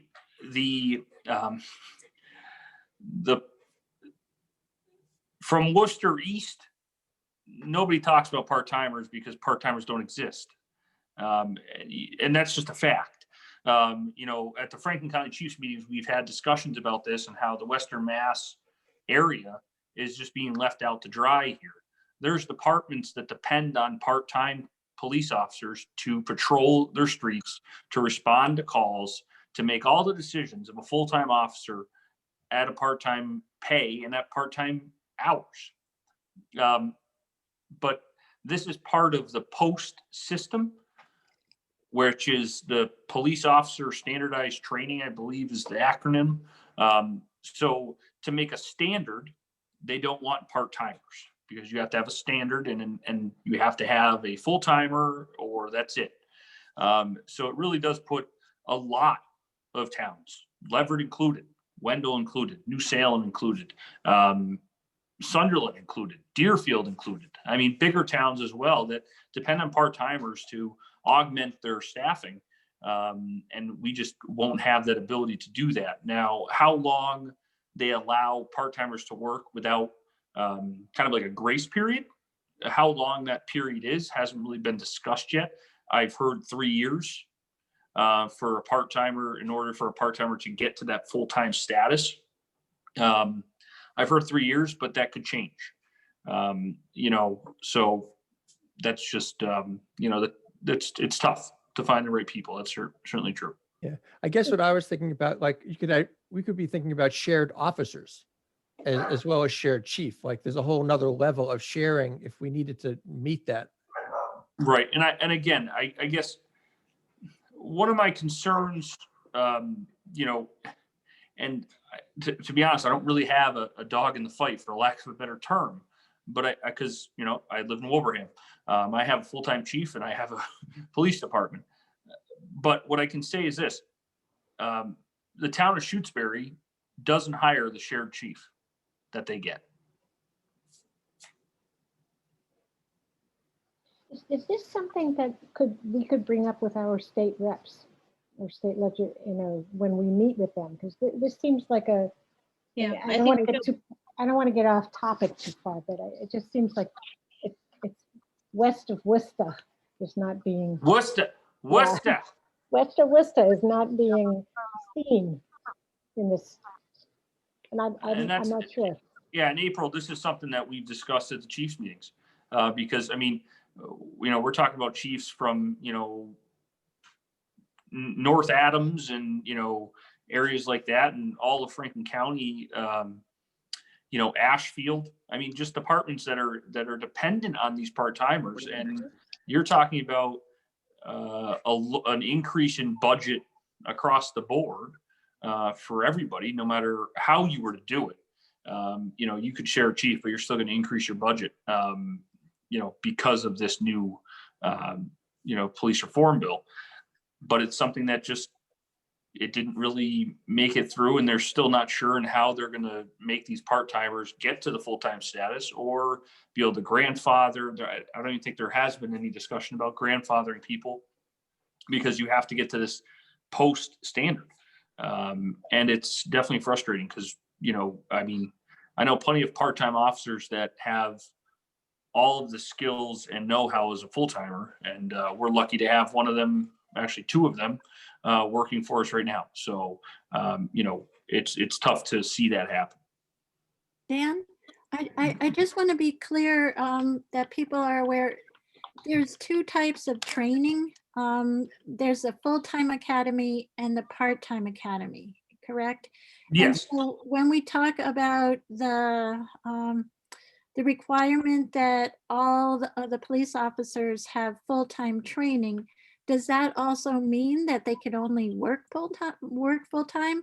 Or is it just the default of the fact that if you have a full-time license, you know, if you're eligible for full-time, you're going to get a full-time job. No, you're absolutely right, Becky. I mean, somebody with a full-time academy can work part-time. That's okay, not. That's what I wanted to be clear. Yeah, but that's what the default is going to be. You're going to have to find somebody that wants to work part-time hours, whether it be 8 hours a week or 24 hours a week, and is okay with taking 6 months out of their life, not get paid, and go to a full-time academy. So we'd have to look for retired people or part-time farmers who might want to be part-time police officers. Oh, look, I gotta take me a minute. Leslie, I see your hand. Leslie. Yes, this question may have been answered already and it just went right by me. So as of March 6th, who's on first? Who's running the show and how is the show being run? Well, that's partly for the select board to figure out as part of our discussion at our meeting, is what the path forward would be temporarily or permanently. So that's to be answered. I don't think we have an answer for you tonight, Leslie, on that. Exactly what the plan would be. We haven't discussed any of this among ourselves yet. Rita and April, feel free to chime in, but I think we can't quite answer that question yet. Well, I don't want to be alarmist because we've sort of been in this position before where, you know, we've been in the process of sorting out who we're going to hire, how we're going to hire a police chief. And, you know, we work with an officer in charge. We find there's creative ways of doing this. I don't think they you know, everything's not going to fall apart on March 7th. There, you know, but we will have to make them very clear. This is the direction we take. This is who will have this position. Yeah, I concur. Okay. If a couple more questions. If calls for police assistance are predominantly for medical reasons, car accidents, existing medical conditions, accidents around the home, etc., would it be more effective to have a full-time fire department paramedic presence and rely on state police response for limited criminal events that take place?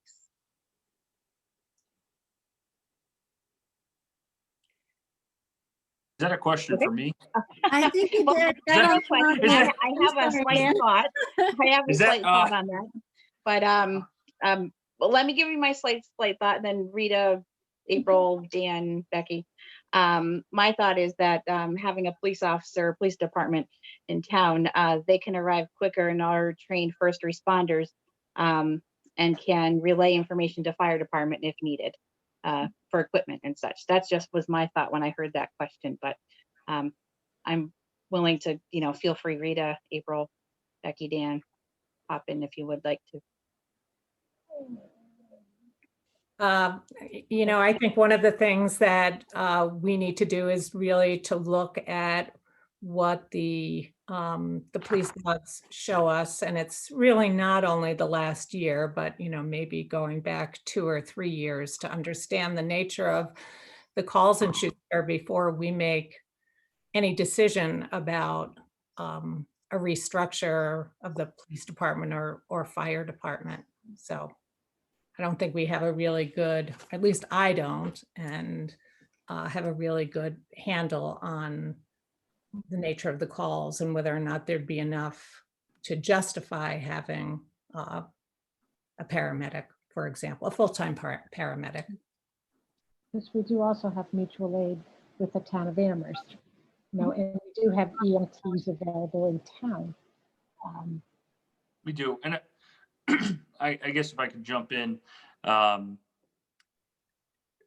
think the idea of reading over the volume of calls or the type of calls that we go through is a good idea, and it gives you a good baseline of where we're at. I've heard this from a long time ago in a place not so far away from Shutesbury. I learned this from a police officer that taught me a lot of things that I know. The police department isn't necessarily paid for what we do, and neither is the fire department. It's for what we may do or may have to do. So I guess we have to keep that in mind moving forward. Having a police department on duty during school hours in the town of Shutesbury is vital, in my opinion. The response time to an incident at the school for the town of Shutesbury, for the Shutesbury Police Department, can be within 2 minutes. The response time for state police to respond to Shutesbury, at a minimum, I've seen them get there in 15. At a maximum, you could be looking at 30 to 35 minutes. The Belchtown State Police Barracks covers from the Shutesbury line at Amherst and Leverett to Ware, Massachusetts. So Ware, I don't know if anybody's ever been there, but it's about a 35-minute drive, 40-minute drive from the town of Shutesbury to Ware. And that's probably to like around the center of Ware. So Ware is where a lot of the, of course, I'm going to get tongue-tied here, where the state police spend a lot of time out of the Belchtown Barracks, because they have a lot of calls there where the state police can come and assist the Ware police. So I think that the idea of ever not having a police department in the town of Shutesbury is a terrible one, to be frank. If I may, Becky, or Walter, go ahead. I'm sorry, my camera isn't working, so I couldn't raise my hand.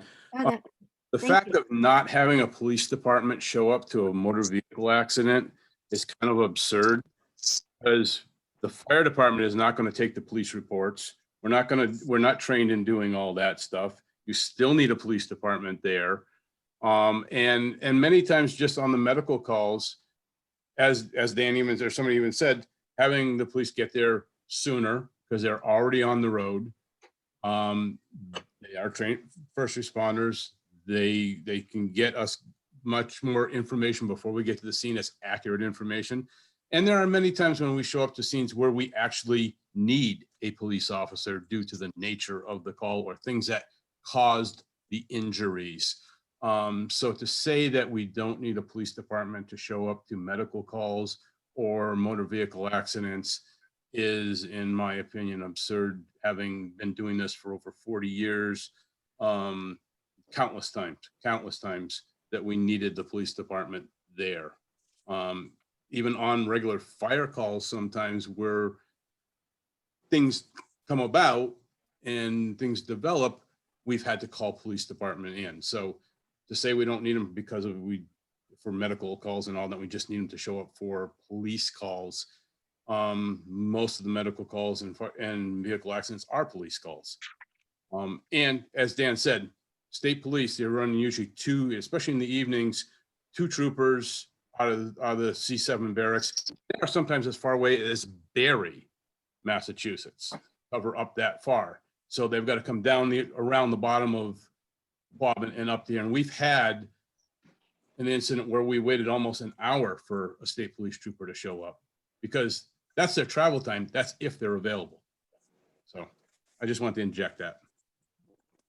Thank you. My two experiences were 29.5 minutes. Becky, did you say something? You said something. I said, thank you, Walter. Oh, yes, thank you, Walter. Yeah, I hadn't seen him. Thank you, Chief. So another question is, how often are police needs of Shutesbury evaluated, and who is involved in the decision-making process to determine the policing needs? So we developed a process, and it took quite a while to do this. It was a couple of years ago where the town administrator becomes the lead person to sort of call together representatives from the select board, finance committee, and personnel board. The reason we chose this is that we did not want to have April, I think they're talking not about personnel evaluations, but policing needs. I'm Questions answering my about- own question. Yeah. So I did think about this one too, and I'm going to offer this for Rita and Becky and April to jump in on. The police chief, select board, and TA all sort of have regular meetings. At least we were having regular meetings with the chief, the select board members, Elaine and April and I.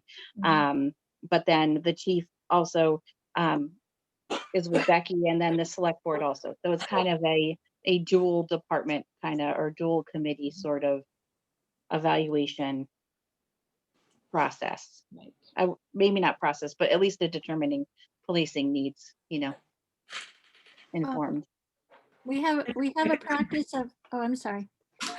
Well, I just say we've not had, since I've been on the board, we've not had regular meetings with the police chief, and it's, I assume partially a function of COVID and whatever else, but that has not been the norm.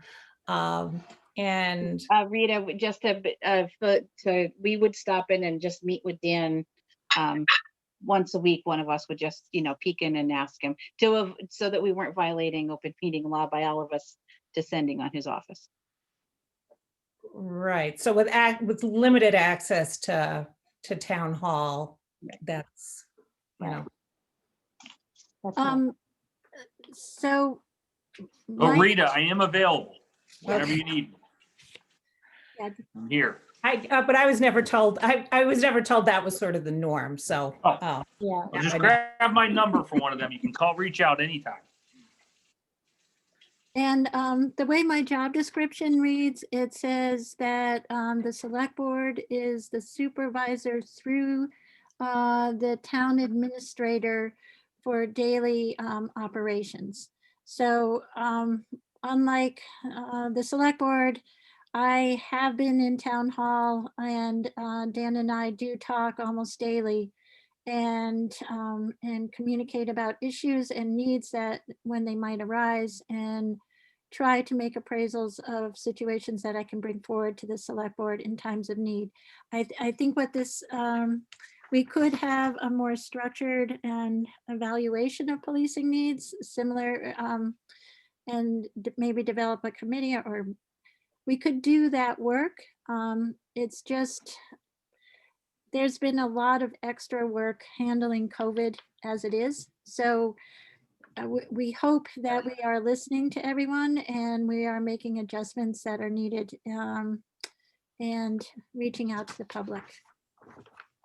I also think it would be useful to describe kind of our policing. We have a strong chief structure, and that really, so a lot of decisions are made by the chief, and that my understanding is that the select board sets policy, but a lot of the day-to-day running of the department is, it's done by the police chief, hiring decisions and so forth.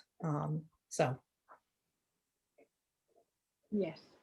And my experience, and maybe this is something because we've been meeting so virtually that, anytime I've had a question, since post-COVID, is I just call him. And, I've like something I've heard about it happening in the community, and I'll call him. And there's, no violation of, Privacy. it's all done appropriately in that way, but just feeling free to talk to the chief. And I think once we get back into real life, having a chief who comes monthly to meetings, I found in the past has been very helpful when that's possible. Just to keep that communication going. Right, and I really like that, April. The fact that, you feel comfortable to do that, and the fact that I really think everybody in town hall should feel comfortable to come talk to me. And that's why I believe it is so important for the town of Shutesbury to find the person that's going to be able to do that again. Because, it shouldn't have to wait for a monthly meeting in order for you to call and say, anything. The communication is a key. Open communication between the select board and the chief and town administrators is very important into making sure the needs of the community and the needs of the police department are met. Elaine, go ahead. Calls they make.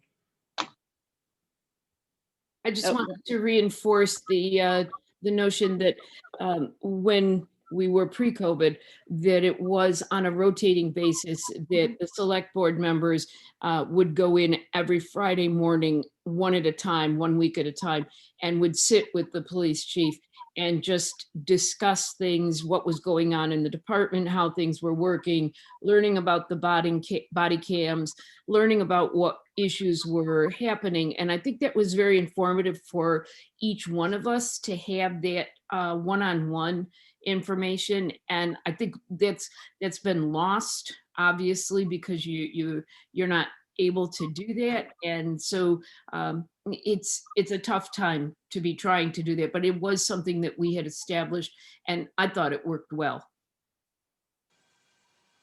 I agree.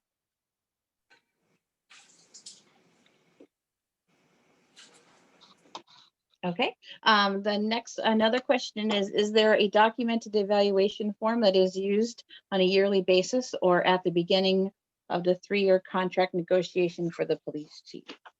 This kind of goes to what you were trying to say, April.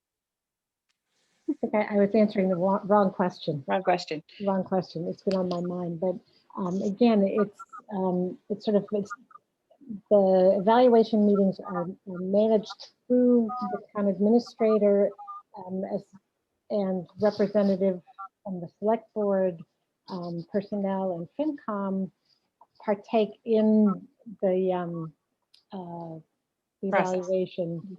And the reason we did it this way, we did not want to do, personnel evaluations done in public are not okay. This is really something that needs to have some space. And it's the form. I'm not on the personnel board anymore. There is a form. There's a long worked on form. There is.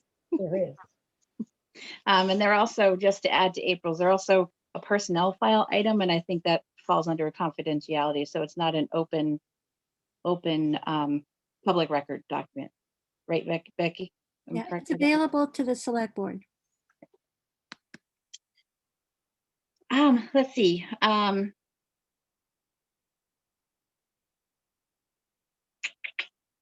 Let's see if there is one. Let's see. What are the specific steps the select board is taking to assess the needs of the town for a cost-effective professional police department?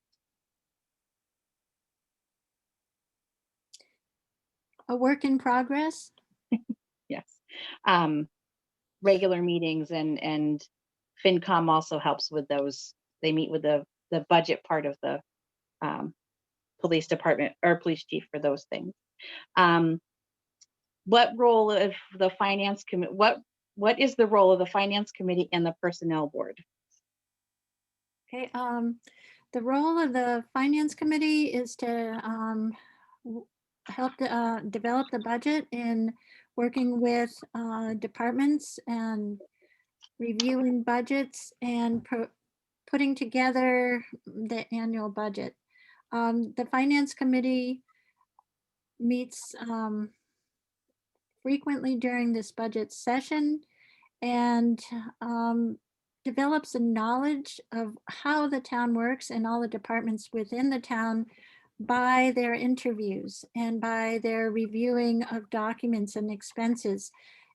But the interviews with the department heads where they're open to ask about the activity and ask about changes or needs or what is going on is paramount to being a good finance committee member.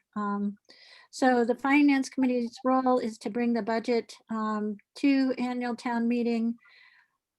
And then the personnel board's role is more ongoing. They prepare, they originally crafted the original job descriptions using a chart that grades by criteria. And then they review those job descriptions annually. They work on updating those. They represent on every contract negotiation. A member of the personnel board is involved with a member of the finance committee and select board. The personnel board helps gather information to track what other communities are doing and what the market rate is for given positions. They have input in the annual COLA meeting with the finance committee and select board. They get involved in individual department head contracts. They negotiate with the police on their annual Teamsters union contract. So they try to fill the gaps. They update the personnel policies and the handbook that is given out, review and make recommendations on new policies that have to be added, like the new pregnancy and equal pay policies that were approved just recently that they're trying to get into the handbook. So they have a variety of responsibilities. Thank you, Becky. And you've answered a couple of one other question, which you've just answered is the personnel committee involved in police hiring decisions and then other employee contracts. So you answered both of those questions at the same time. Thank you, Becky. Ultimately, it's the select board who makes the final appointment, with the recommendations that come from the hiring committee. Yes. Yeah, and sometimes the actual negotiations on the contract are, not the union contracts, but individual ones that it often at the end becomes a select board. Well, if it gets messy, they take over if it's not a straightforward contract, because the select board has ultimate contracting authority in the town. Does contracting precede offering a policing position? Can a new contract include the town residents having access to resumes, formal complaints, and disciplinary actions of all police employees? Some of that, there's a lot of information as when we were going through the last hiring process. You will remember, Melissa, and you will as well, Elaine, that there's a background check that the select board has, and it's confidential. It just is. So there's certain things, disciplinary things are not disclosed. I mean, people have a right to privacy in terms of that aspect of their work. Yes, no, and we had to sign confidentiality agreements too before we could view or give our verbal before we could view the information. So that's right. Because it is confidential information. So the answer to that is no, there would be no way for the public to see those documents and that information. I'm not sure if the resume would certainly be part of the The hiring. right, but the other items would not be. Yeah. Right. But the resumes that are reviewed in the first meetings, sometimes, because there's a point where if you're not going, if the person is not moving forward, those initial resumes are also treated confidentially, because if some, you know, the privacy issue is if a person is working in a specific job and they apply for a job and you're not going to take them seriously and you've already put them in a separate pile, those resumes are not going to go to the public. Their names will not be dispersed. Finalists might be, at Yeah, least. finalists definitely are. Yeah. So not all resumes are available. The next question is, what is the present salary of the police chief? How much overtime has this position accrued? This is an exempt position, does not get overtime. And Becky gave me the number ahead of time, and it was $63,654. $62,654. And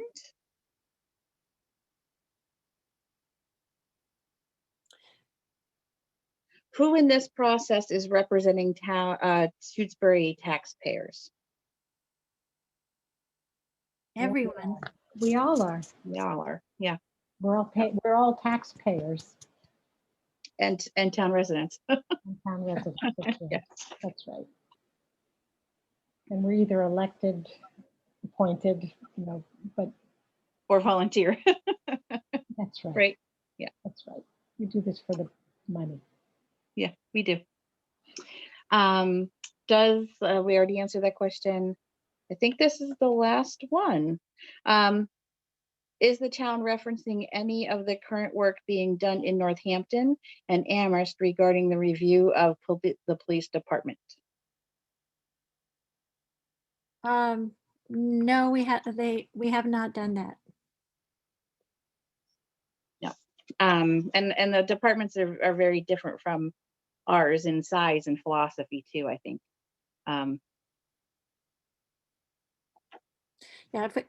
Yeah, if we had to make, yeah. But you know, we should, you know, we're open to learning more all the time, especially the select board members. Okay, well, I think that's the questions that we had along this line. There was a few comments that people had sent in, I thought I'd read. And then we can ask the public if they have some comments that they'd like to share. So let me read the ones that came in through email real quick. Give me 1 second to change my screen. All right, I have to move my camera. So a couple comments that came in. One was someone who would like to share their belief that regionalizing police departments should only be done when there's no better options available.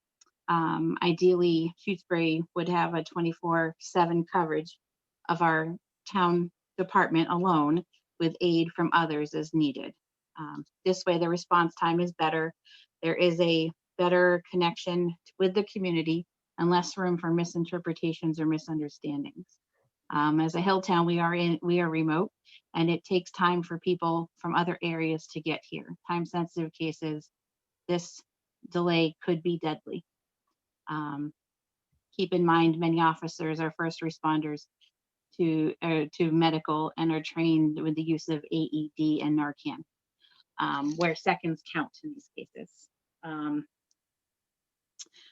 Another one offered that they have lived in Shutesbury since 1982, and at the very end of an era where no need to lock one's front door when leaving your home. But times have changed. By the late 80s, 1980s, we had a string of burglaries and an attempt to kidnap a female resident jogging in public road, and at least one attempt to abduct a child waiting by the road for the morning school bus. We had a murder several years ago, and domestic abuse of female residents is a reoccurring problem here and elsewhere. This is in addition to the need for police to respond to auto accidents and other emergency calls and control speeding through the center of town. In addition, some may not realize the extent to which Route 202 and other roads in town are used by drug trafficking.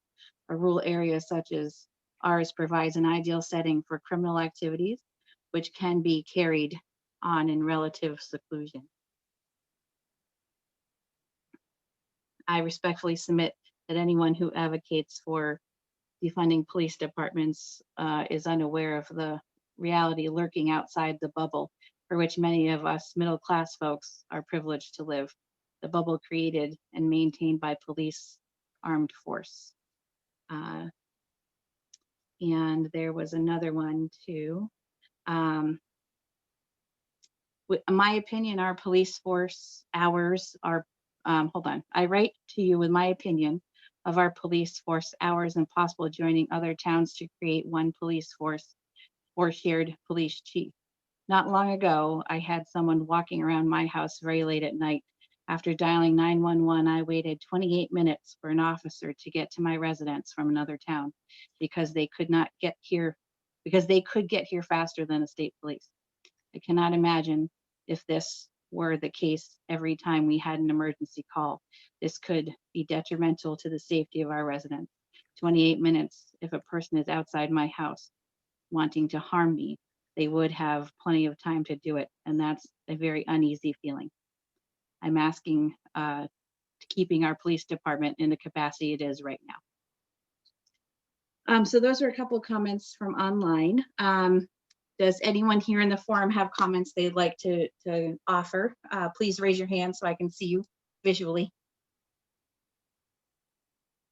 Okay, I see Rhea. Hold on one second, Rhea. Let me just check the second page. There are 2 pages here. Does anyone else have a comment after Rhea? I'm sorry. Okay, go ahead, Rhea. I have a question. How many police officers do we have? And are they all full-time? That's something that I just don't understand, and it's always kind of missing on the webpage. Who the police officers are. It seems like it changes quite a bit. I know we have the police chief who is full-time and salaried, and Marcus is at the police academy, but how many officers do we even have? And Dan, do you have a recommendation for the ideal number of officers? And So right now, Rhea, thank you for the question. So right now, we have myself, who is full-time. We have Marcus, who is full-time once he gets out of the academy. We have Kristen, who works 32 to 40 hours a week. So almost full-time, but she is part-time trained. Okay, so that's the difference, and it is confusing. So when I say full-time officer, that is somebody with a full-time academy training. So there's a part-time academy and a full-time academy. So Marcus and myself are going to be the only 2 full-time academy trained people in the department. Whereas Kristen has a part-time academy and Tyler also has a part-time academy. So Tyler works around 8 to 16 hours a week and Kristen works between 32 and 40 hours a week. We also have Linda Newcomb, who is a part-time seasonal employee who does work occasionally during the summer months. Okay, and anybody else? Rhea, did that answer your question? well, I was just wondering if that is the perfect. Oh, you were asking, sorry, Rhea, there was 2 parts to your question. I apologize. I believe that the ideal number for the town of Shutesbury right now would be to so keep the chief out of the equation for a second. So full-time chief, I think, is important during the day. So having 7A to 3P coverage with the police chief, having 2 more full-time officers on top of that, and 2 part-timers to fill in the gaps. The goal for the Shutesbury Police Department should be 16 hours of coverage each day with overlap coverage within that 16 hours. So my goal would always be to have 16 hours of coverage from 7 a.m. or 6 a.m. to 10 p.m. or 11 p.m. Okay.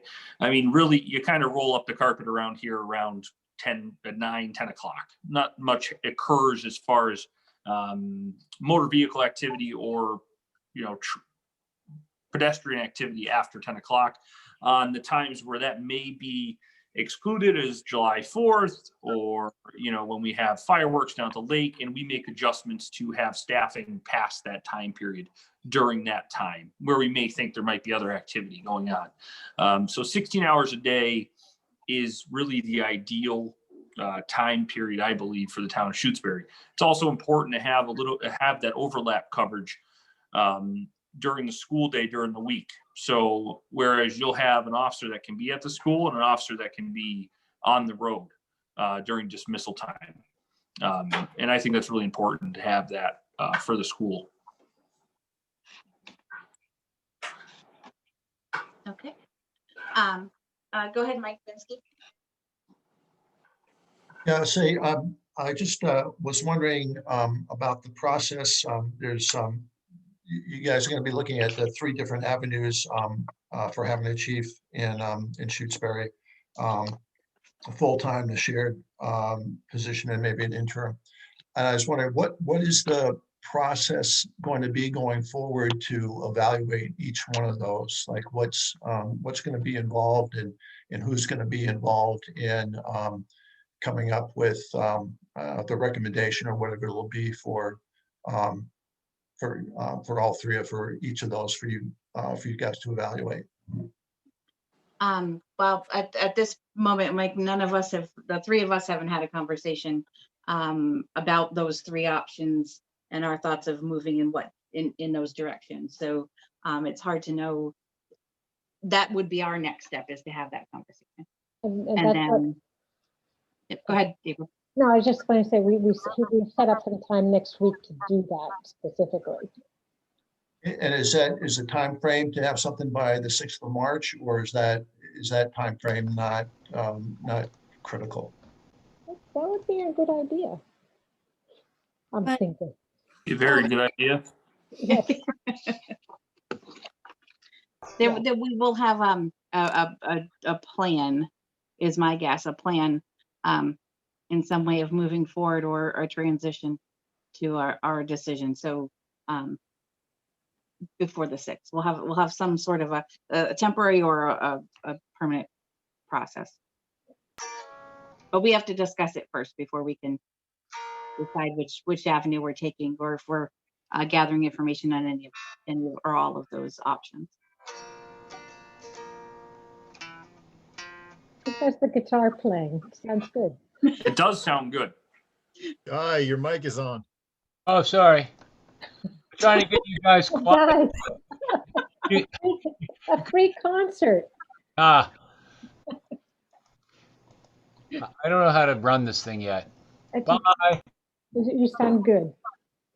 Does anyone else have any comments they'd like to share? Questions? I think I'm looking through. I do have one more. I see Ellen's hand. Rhea again. Let's go with Ellen first, and then Rhea. I just want to thank everyone for their attention tonight and for all the answers. We very much appreciate it. Thank you, Ellen. Rhea, go ahead. Thank you. I echo what Ellen says, and I also would like to encourage this select board to kind of think out of the box here. I think we have an opportunity. I don't think Wendell and Leverett ever thought they would be sharing the same chief and the officers, and we do have good officers in town. It'd be really great to be able to support them in that and see what the possibilities are at this juncture with the history that Becky gave. Because I do think there's an opportunity for a town of 2,000 people to have, and that's true for Wendell, which even has less people in town. I do think that there might be a new avenue we could take and still be able to collaborate and keep our outstanding officers in town. So thank you for your service. Thank you, Rhea. Does anybody else want to share a comment? Can I? No? April, would you like to share a comment? Just really briefly, it is so good to see you, Marcus. You know, I feel like we sent you away and you sort of disappeared and you look phenomenal. It's just so nice to see you. They sent him away. That Him away means a and lot. he came back. I definitely miss being in town. It's been a very, very long, almost 6 months. He's on vacation. Don't let him fool you. But almost done. I'm on week 19 of 22, so almost there. Can't wait to be back.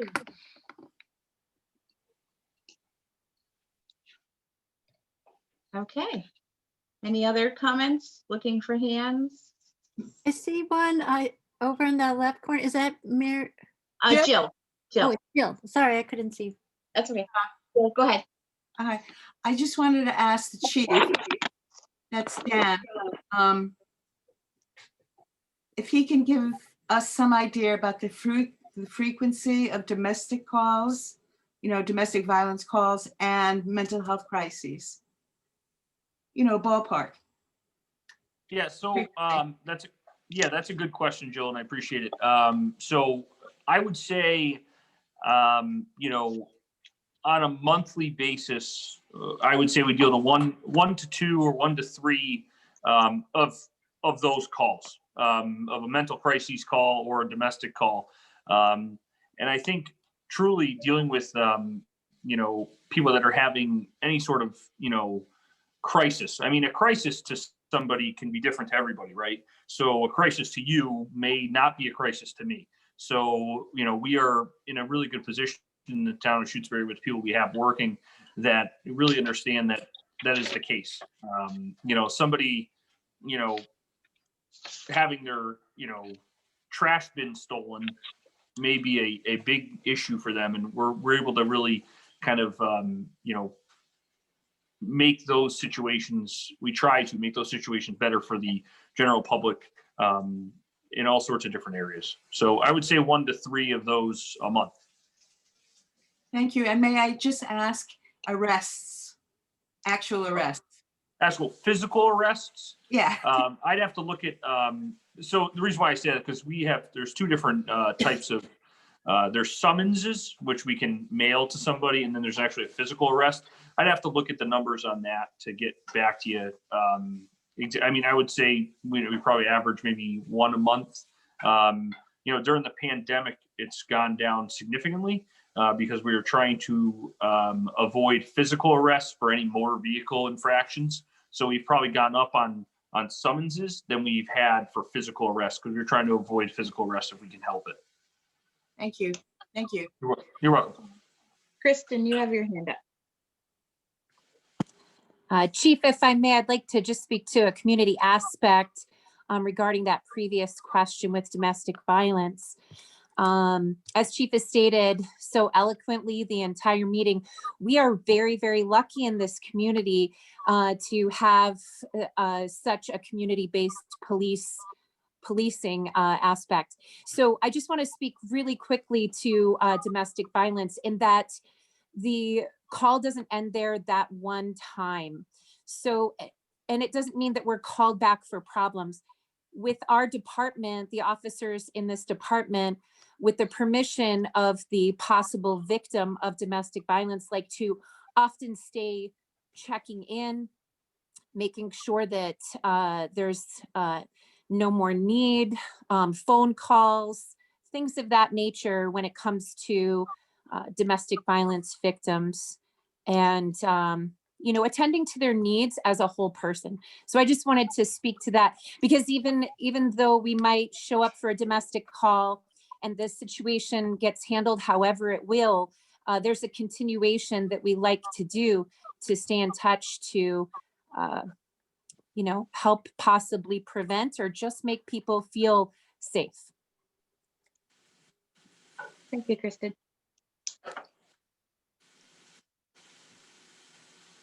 Any other questions or comments from anyone?